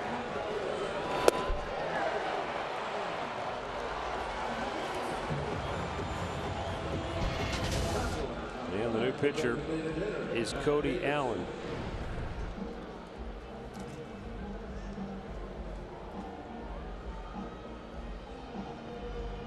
Four-run lead, so not a save situation, but Cody has Matt Davidson, Adam Engel,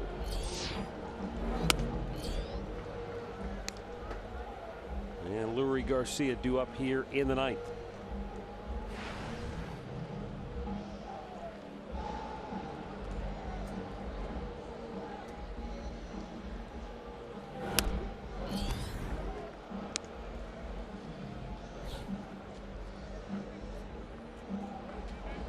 Talked about big night downtown Cleveland, big crowd here for the Indians, White Sox, and across the way the Cavaliers trying to stay alive in the NBA Finals, up 18 as they go to halftime at the Q. It's going to be a late night down here tonight. Yeah, a lot of people people will be out in the streets. I was surprised how many people were just outside the Q tonight because it was rainy. It wasn't exactly ideal earlier, but yeah, but it's a warm rain. It's a warm rain. Yeah, it is. Folks are out there enjoying it, having a great time. And the Indians fans tonight have been treated to an offensive outburst that has been a long time coming for this club. Edwin Encarnacion with 3 hits, including a mammoth 2-run homer to center field.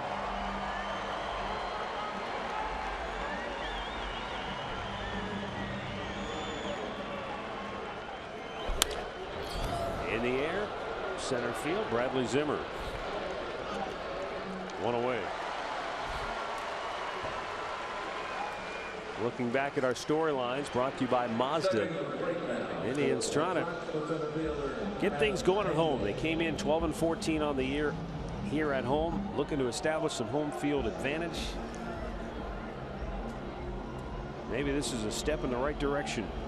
And Corey Kluber, it all starts with him, and he was dynamite.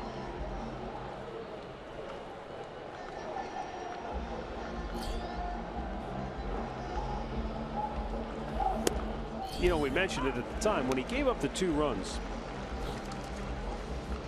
There were 4 hits in that inning. 2 of them were broken bats. One of them was just kind of flared the other way. And he did give up the hard hit ball to Garcia in the 5th, a double, as the White Sox came right back. And at that time, they took a 3-2 lead. But boy, the Indians came right back in the bottom half of that inning. Got the home run from Encarnacion, and then Corey said, all right, that's it, boys. I got you from here. And also in that inning, they had a guy thrown out at the plate by Brad Zimmer. Yeah, that's a big play too. Yes, it was. When you start thinking about it and turning points of the game, 1 out, and you know some plays have an impact in the game. Well, and for a team that came in reeling, this has been a pretty good team effort. A lot of different people chipping in, whether it be offensively or from a pitching standpoint, defensively.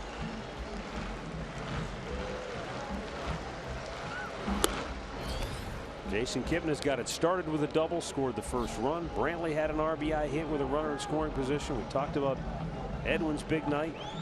Ramirez with 2 more hits. Chisenhall 2 hits, 2 doubles, a ribby. Gomes with 2 big runs batted in. Zimmer had the big walk in addition to the defensive play.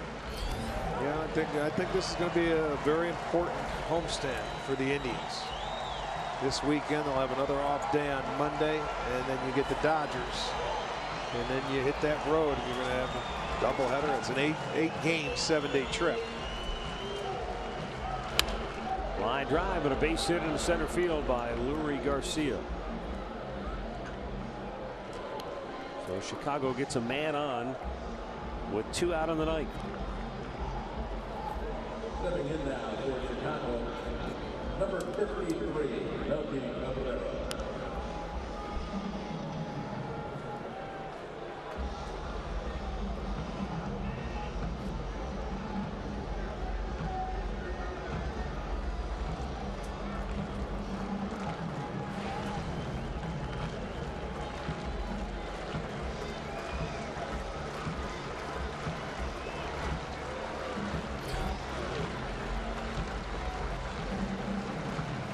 Runner goes. They don't pay him any mind. And a strike is called. Melky Cabrera has 2 hits on the night, including a run batted in.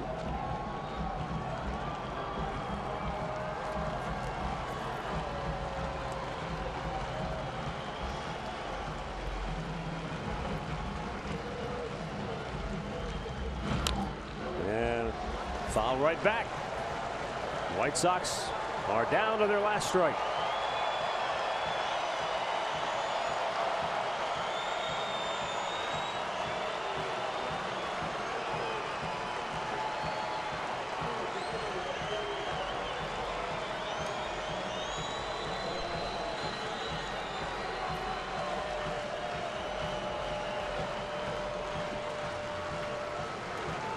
The 0-2. A little too tall.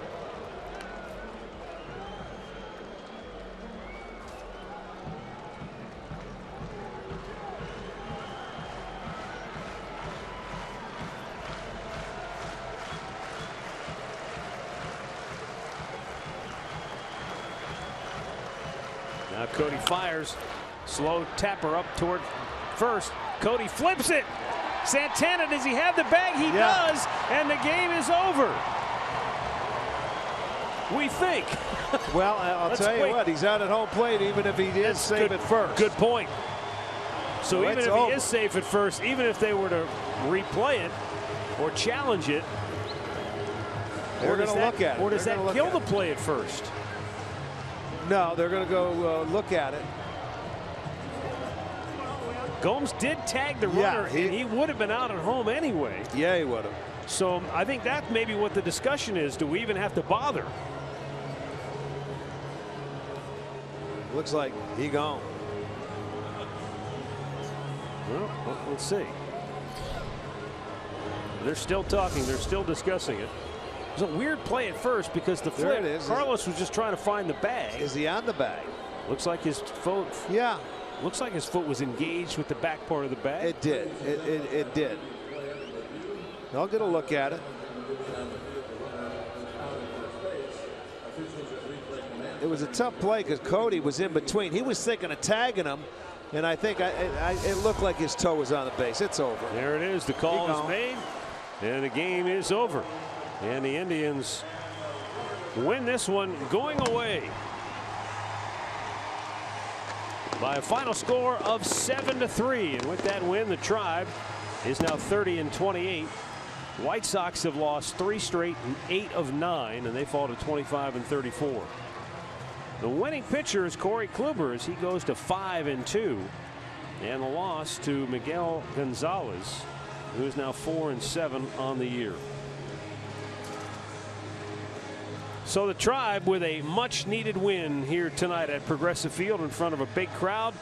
7-3 is the final, and we'll have some final thoughts right after this.